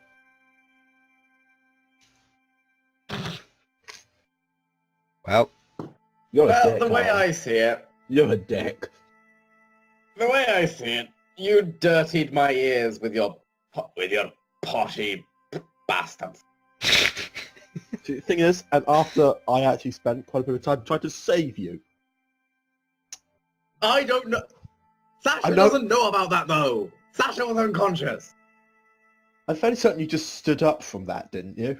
Yeah. Just like, fuck this shit. Yeah.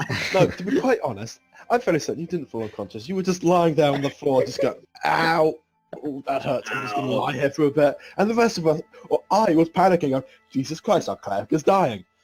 I need him.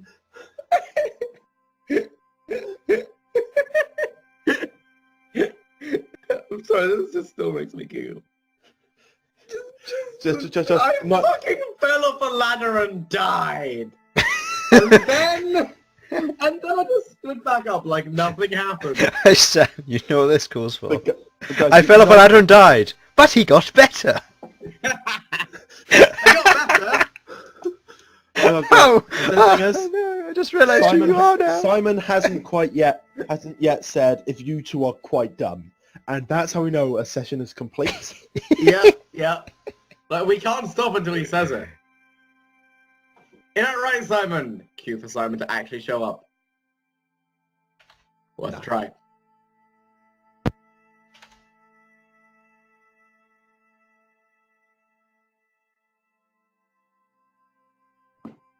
Waiting for Simon to get back.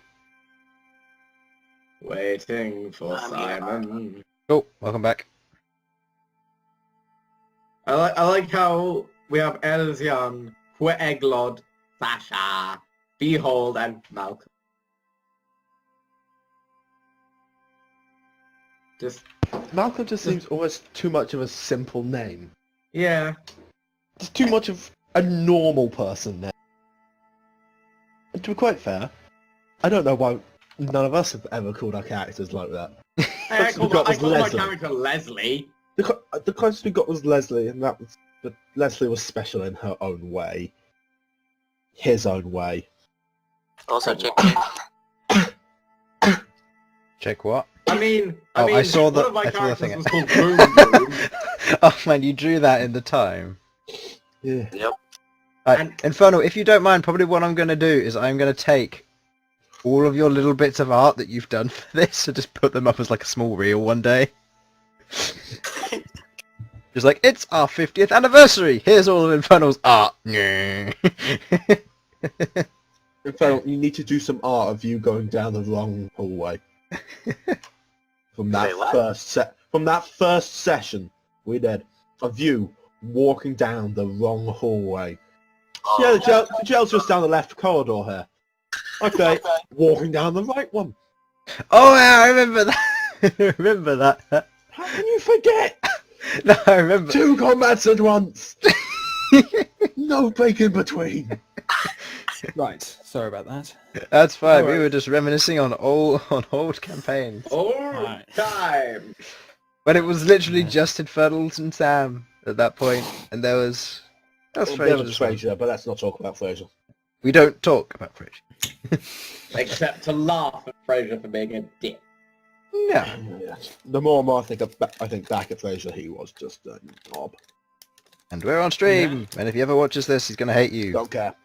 I don't care. You can fight me. Oh, Also, do I heal? Fraser, I assume based on Sudz law that you're watching this. so, Um, Fight me. in chorus. Fuck If he you, is, it means I have 3 Fraser, viewers. Fuck you, Fraser. Fuck you very much. You know, you probably only have two viewers now, Chris. Correction, I only have 1. It's me! Oh. See, the thing is that that's the driven interesting thing Fraser. about streaming is you see just one viewer and just like, oh god, someone's watching. Nope, it's me. Anyway, getting back on track. Party has collected themselves. They have entered the grand war room. Before them, they see a curious tiefling. They see a gnomish individual wearing leather armor with all forms of daggers and knives, and 2 direwolves currently just sat over in the corner, munching on some bones. And the tiefling addresses you all. Ah, so you have returned with them, Malcom. Yes, Baroness. This group of people would like to have a talk with you about some business.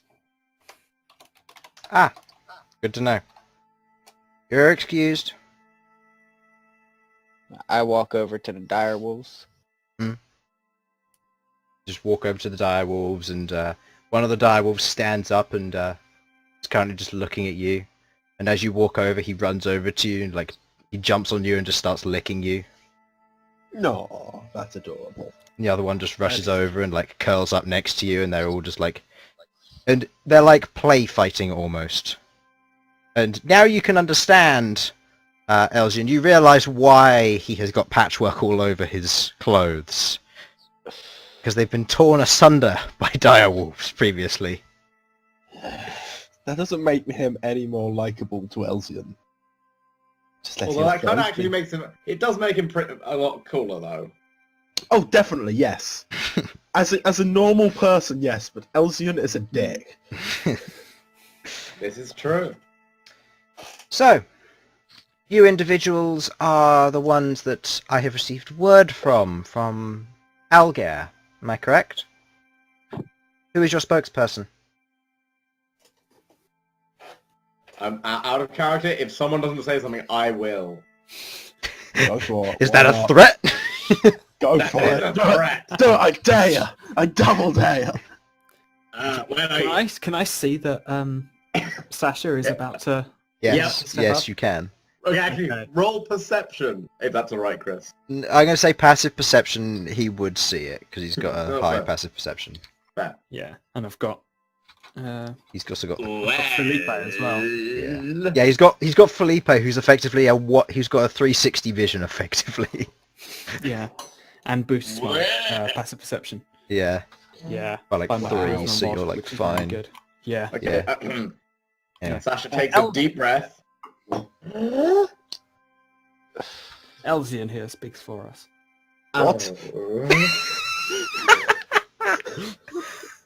Well, this Elsyan Yes, is you, is it? apparently. Well, and she walks over to you, and she seemingly walks closer with quite a bit of confidence. And you see on her back she has this large greatsword, currently sheathed with what look to be large cracks over it, filled with this yellowish energy or liquid, and beautifully made handle with threads of hair or fur coming off of the end. So, what is it that Aleuir wanted you to do? Just double checking. You are supposed to talk to her about the fire elementals and stuff like that. Just double checking. Well, Guys, Well, I mean, you could make small talk if you prefer, but No, just making sure because I've slept. Yeah, I've slept it's- since this was first mentioned, so Ooh. and that happens. But Hmm. well, we were told by the High Marshal that you might be of use in an investigation. You might be able to help us about the fire elemental attack that happened the other day. Yes, indeed. It was on the High Chancellor's home, and he was deceased as a result. Yeah, it's quite unfortunate. From what I have been told, you helped out with dealing with these fire elementals.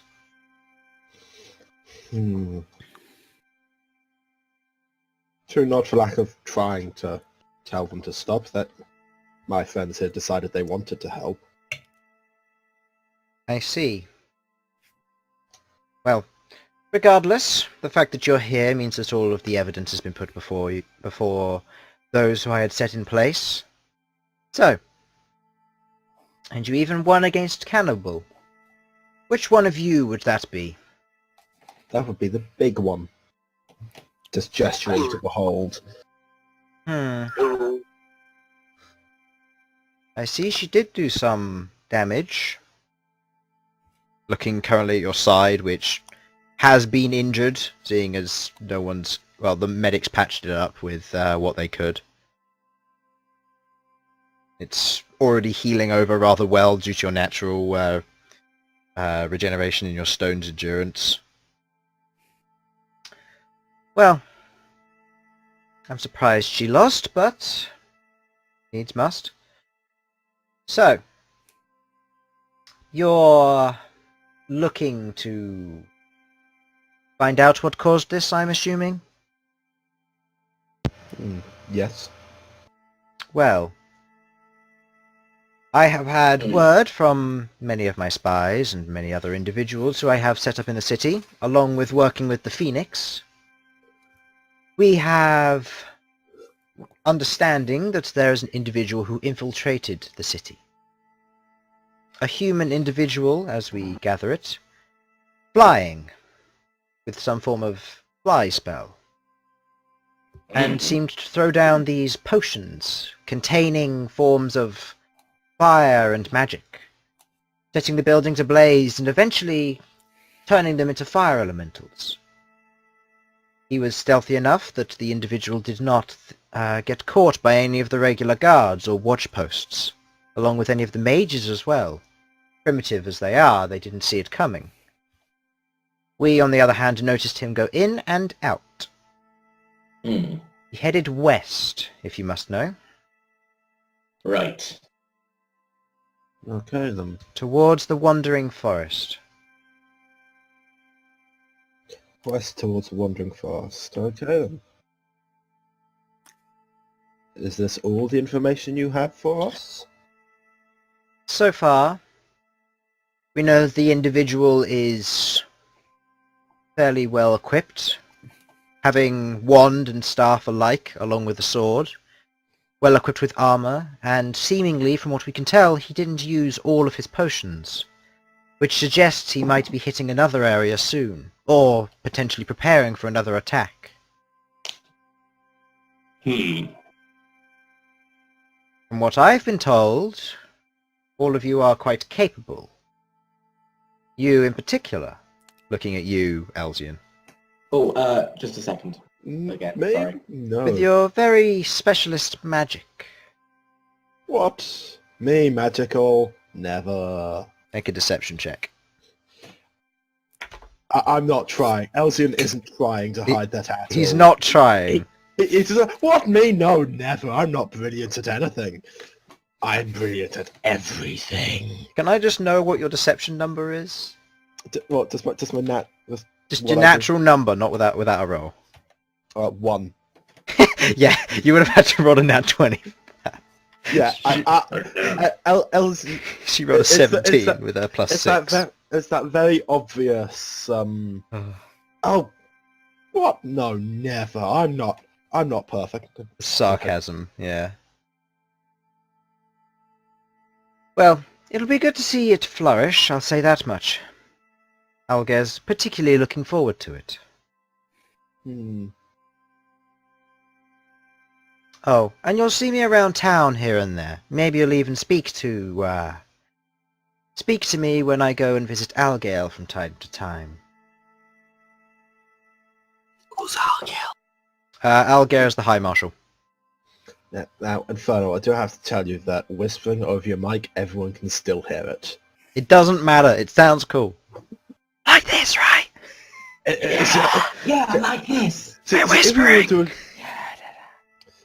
We're much quieter. Anyway. No one can hear us if we all do it at once. Ah! Anyway. The chat can't hear us, it's fine. It's magical. It's how it works. Hmm. Well, regardless, hopefully I'll see you again. Malcom. At this point, Malcom, you're currently you're currently like lying on the floor. The two direwolves are playing. You've just had a game of fetch with them, and you've just been tackled to the ground again. You've currently just got a direwolf sat on your chest, and you're just lying there. Yes, Baroness? Seeing as Cannibal has been defeated, and that means that the champion I would be sending has been taken down by this Goliath. What is your name, Goliath? Bhold. The Behir Slayer. The Behir Slayer is a good enough title. We'll just go with that. Have we been calling him Behold all this time and his name's Bhold? No, it is Behold, but she can't understand him. Alright. Don't worry, Smashfist, we're not all idiots unlike you.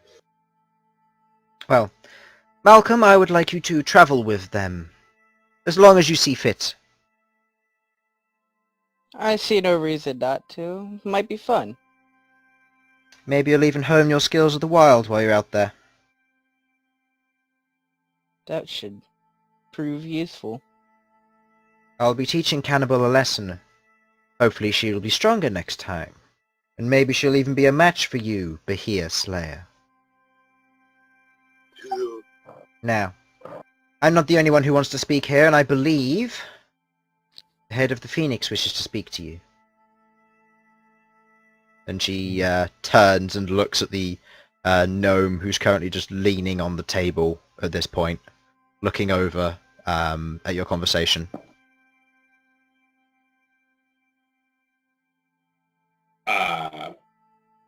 Hello. Are you quite done? Elsyan, are we done? Yes. Yes, we're done.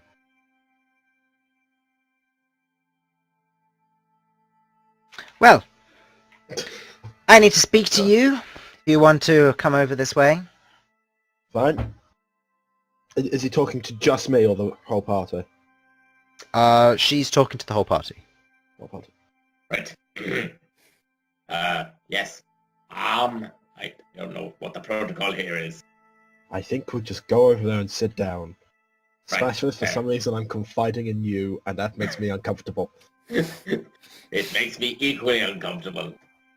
You two are just like whispering to each other, just like kind of like your neck is craned back, looking down at him, kind of saying, just looking forward. What we're doing.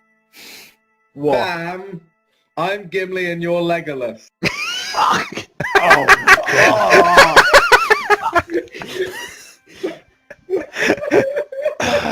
That still only counts as one. Harlan. You've got to at least once during this campaign just tell me to toss you. You're gonna have to toss me.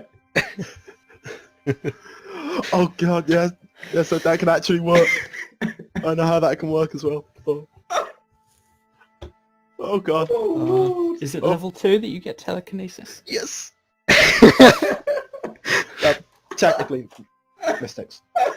No, mistakes. It's telekinesis and telepathy due to the way I'm Yeah. changing it. Guys. Yeah, it acts as if it's strength 20, so yeah, that's Oh, not Lord. bad.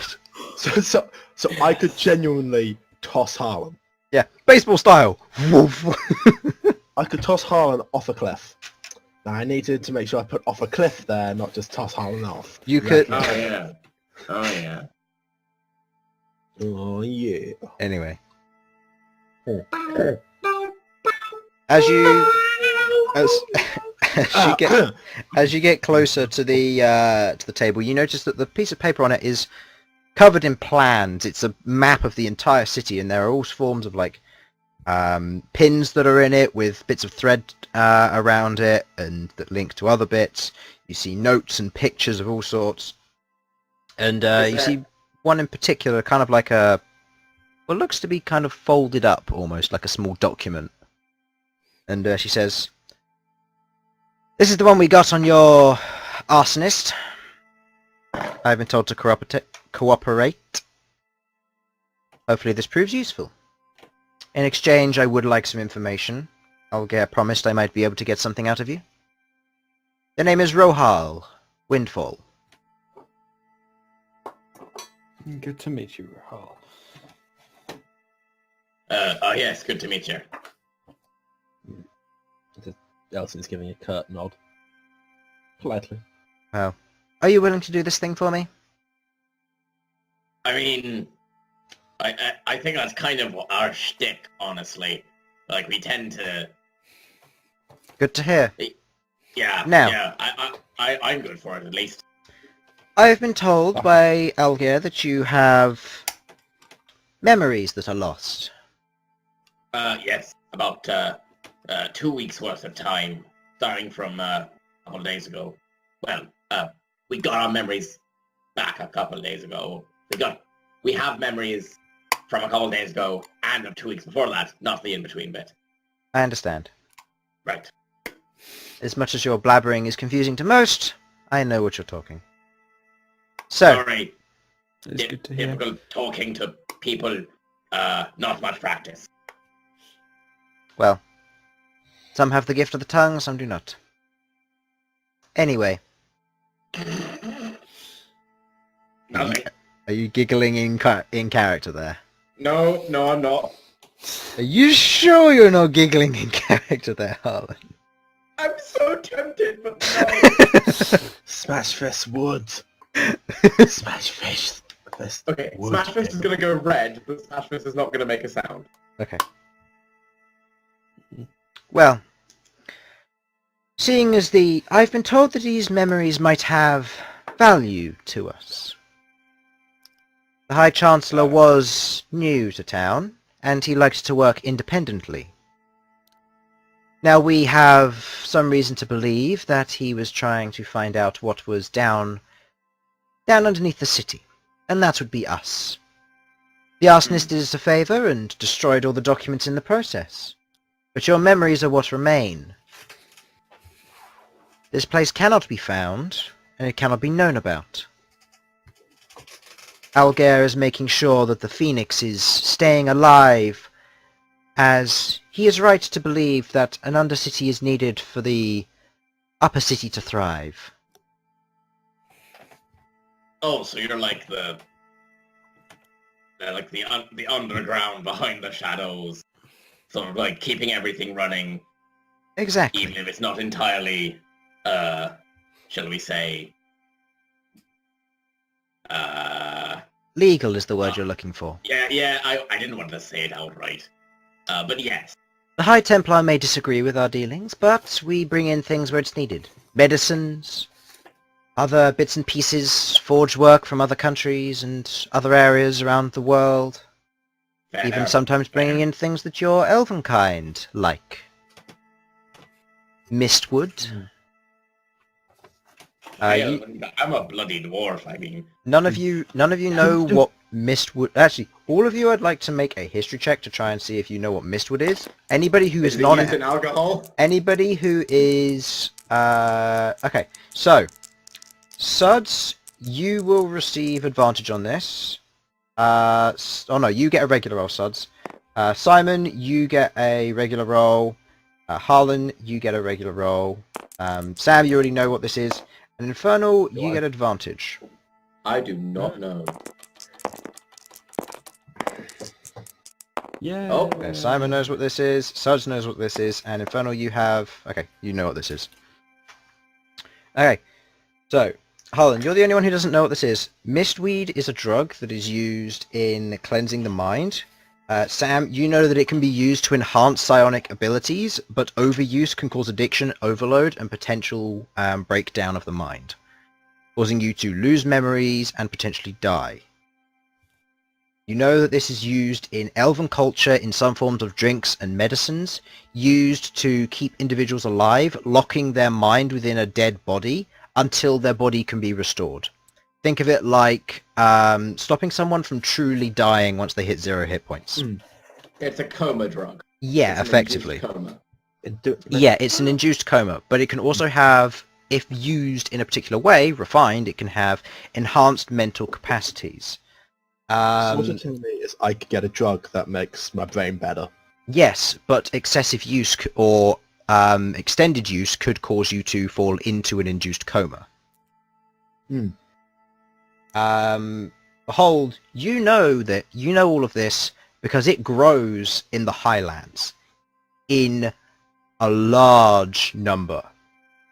And you also know that it is a particular favorite of certain types of giant, certain types of dragons, as well as worms that eat them. And as a result, it can give them the potential to talk, giving them an enhanced intelligence. Anyone want to fill me in on what this stuff is? What is it? Mistweed? What? I'll explain later. Well, seeing as it seemed to have only recalled in a few minds here that I can see, I think that it's something that might call home to a few of you. Now, the information of the arsonist I am willing to give to you at the result of a job being done.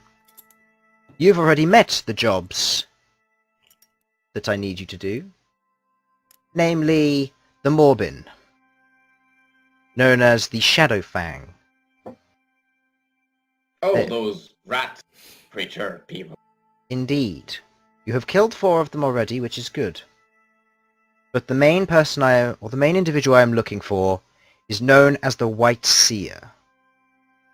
He lives within the Shadow Fang's lair in the sewers.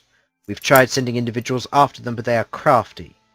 They can move at a moment's notice in hordes of thousands and hundreds. But we have devised a plan not too long from now. When you say the word, we will detonate some dwarven black powder from under the city, causing some of the sewer tunnels to collapse.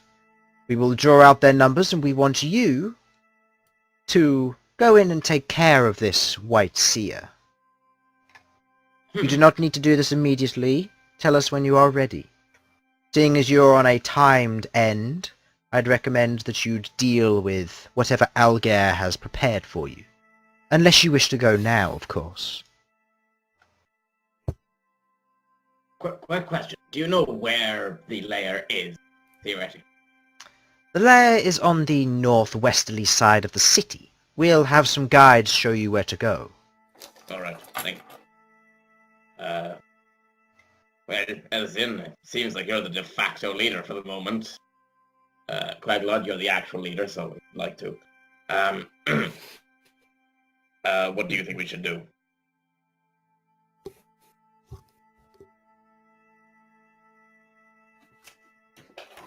Well, do we need to make? Well, do we do the thing we were already trying to contact to do with the Aleuir, or do we help the them with the fucking rat? Hold on, my connection is really bad. Yeah, I noticed. You Phased hit out for a 900. second, yeah. Okay, so Yeah. this is the current situation for you, Simon. Right. You have the choice currently. Well, you currently have 2 choices, multiple choices, Yeah. effectively. You can go and do the thing that Aleuir has assigned you to do, or asked you to do, which is dealing with the arsonist. You now have the information of where they have gone, as you've just been told, but you've also been told that there's a price with it, which is a task where you are to kill the White Seer, who is the leader of the Shadowfang, a group of Morbin who attacked you previously. And they have a plan to draw out the hordes of the Shadowfang so that you can go in and assassinate said White Seer.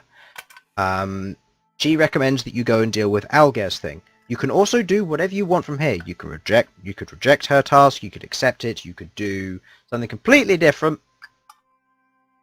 It's your choice from here. But they're asking you for your opinion. Right. Well, I think our priority should be focusing down on this arsonist. We're in a lot of danger if the if we can't complete the High Marshal's task. I'm sure our immunity can only last so long, and we'll be in trouble if we can't find the culprit. Besides, that's the task we accepted first. We shouldn't be getting sidetracked. Yeah.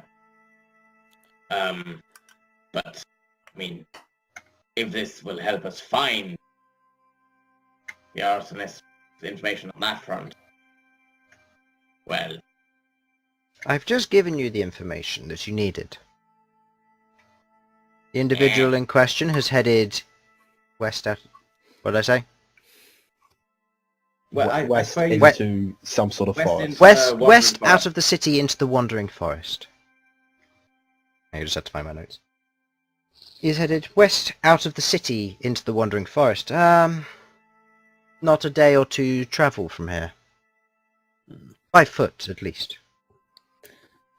Then I recommend we get moving as soon as we've made preparations. Right. Quick, we do that, then we can come back and deal with your White Seer. Indeed. Excellent. We shan't forget about the Morbin. Just remember to wear your orange scarves on the way in. They're the mark of the Phoenix, and anyone who you see who is also wearing one, as long as you're wearing theirs, you will always receive help from them. Right. I cover my face and replace my normal scarf with the orange scarf. Okay. And I put my normal scarf as the bandana. Okay. Right. That one is good there forever. Good to know. And you are now officially members of the Phoenix. You are welcome to shop as you wish. You are welcome to stay as long as you need. We have facilities for those who can afford them. We have a basic fighting pit, which I believe you have taken part in. And we have the arena, which is a rather large fighting pit. It is opposite this one. Or opposite this location, on the other side of the main courtyard. Does anything particularly special happen in the arena, or...? Anything goes. Death, Interesting. weapons, armor, magic, skills, a companion. Looking at your bird, or looking at Felipe, who's just currently sat there, like, looking very intently at the dire wolves. Kind of just as a... I'm going to keep an eye on them. I'm not letting them get anywhere near me.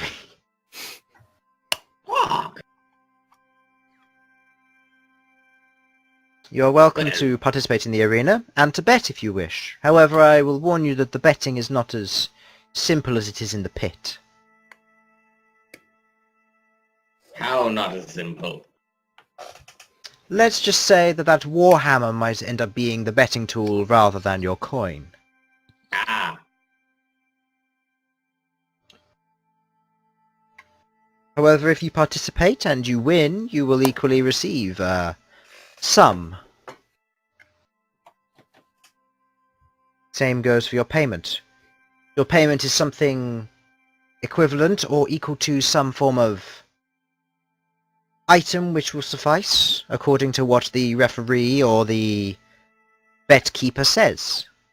Fair enough. Interesting.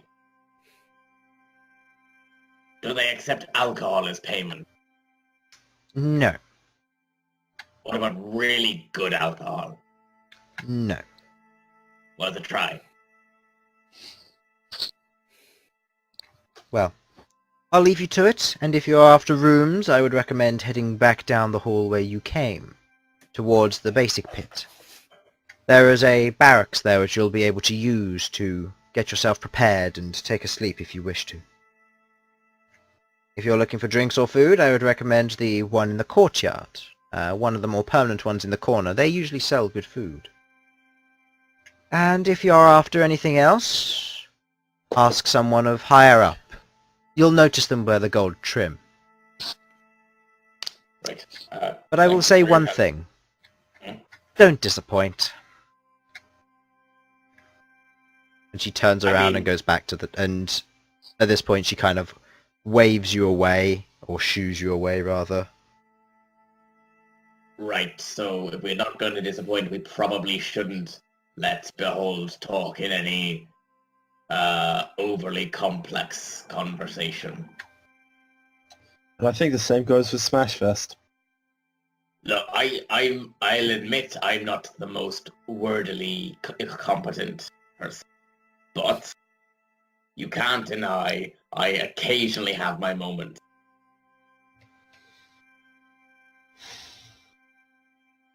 Those occasional moments where you actually quiet. Are they? Are they really? Yes. I call them the moments when I bet on Bhold. I mean, look at him. Yeah, would be interested to see everyone's reaction to me betting against Behold. Why did you do that? I mean, look at him. I'm just like... Okay, we should probably go. As you leave the... Or as you turn around and you begin to leave the room, Malcom following along, you all make your way out of the double doors, and you're back in the courtyard, the large domed room, torchlight lighting the majority of it. And I think we'll end there. Okay. It's a good point Okay. to stop. Yeah. Made- Yeah. I like it. So, thank you everybody on the Twitch side for watching. Same on YouTube side if this gets there. We'll see. And I'll put up a art reel at some point in the near future, maybe far future, who knows. Anyway, thank you for watching. Sometime in the future. Sometime in the future. Bye. Yeah. Bye.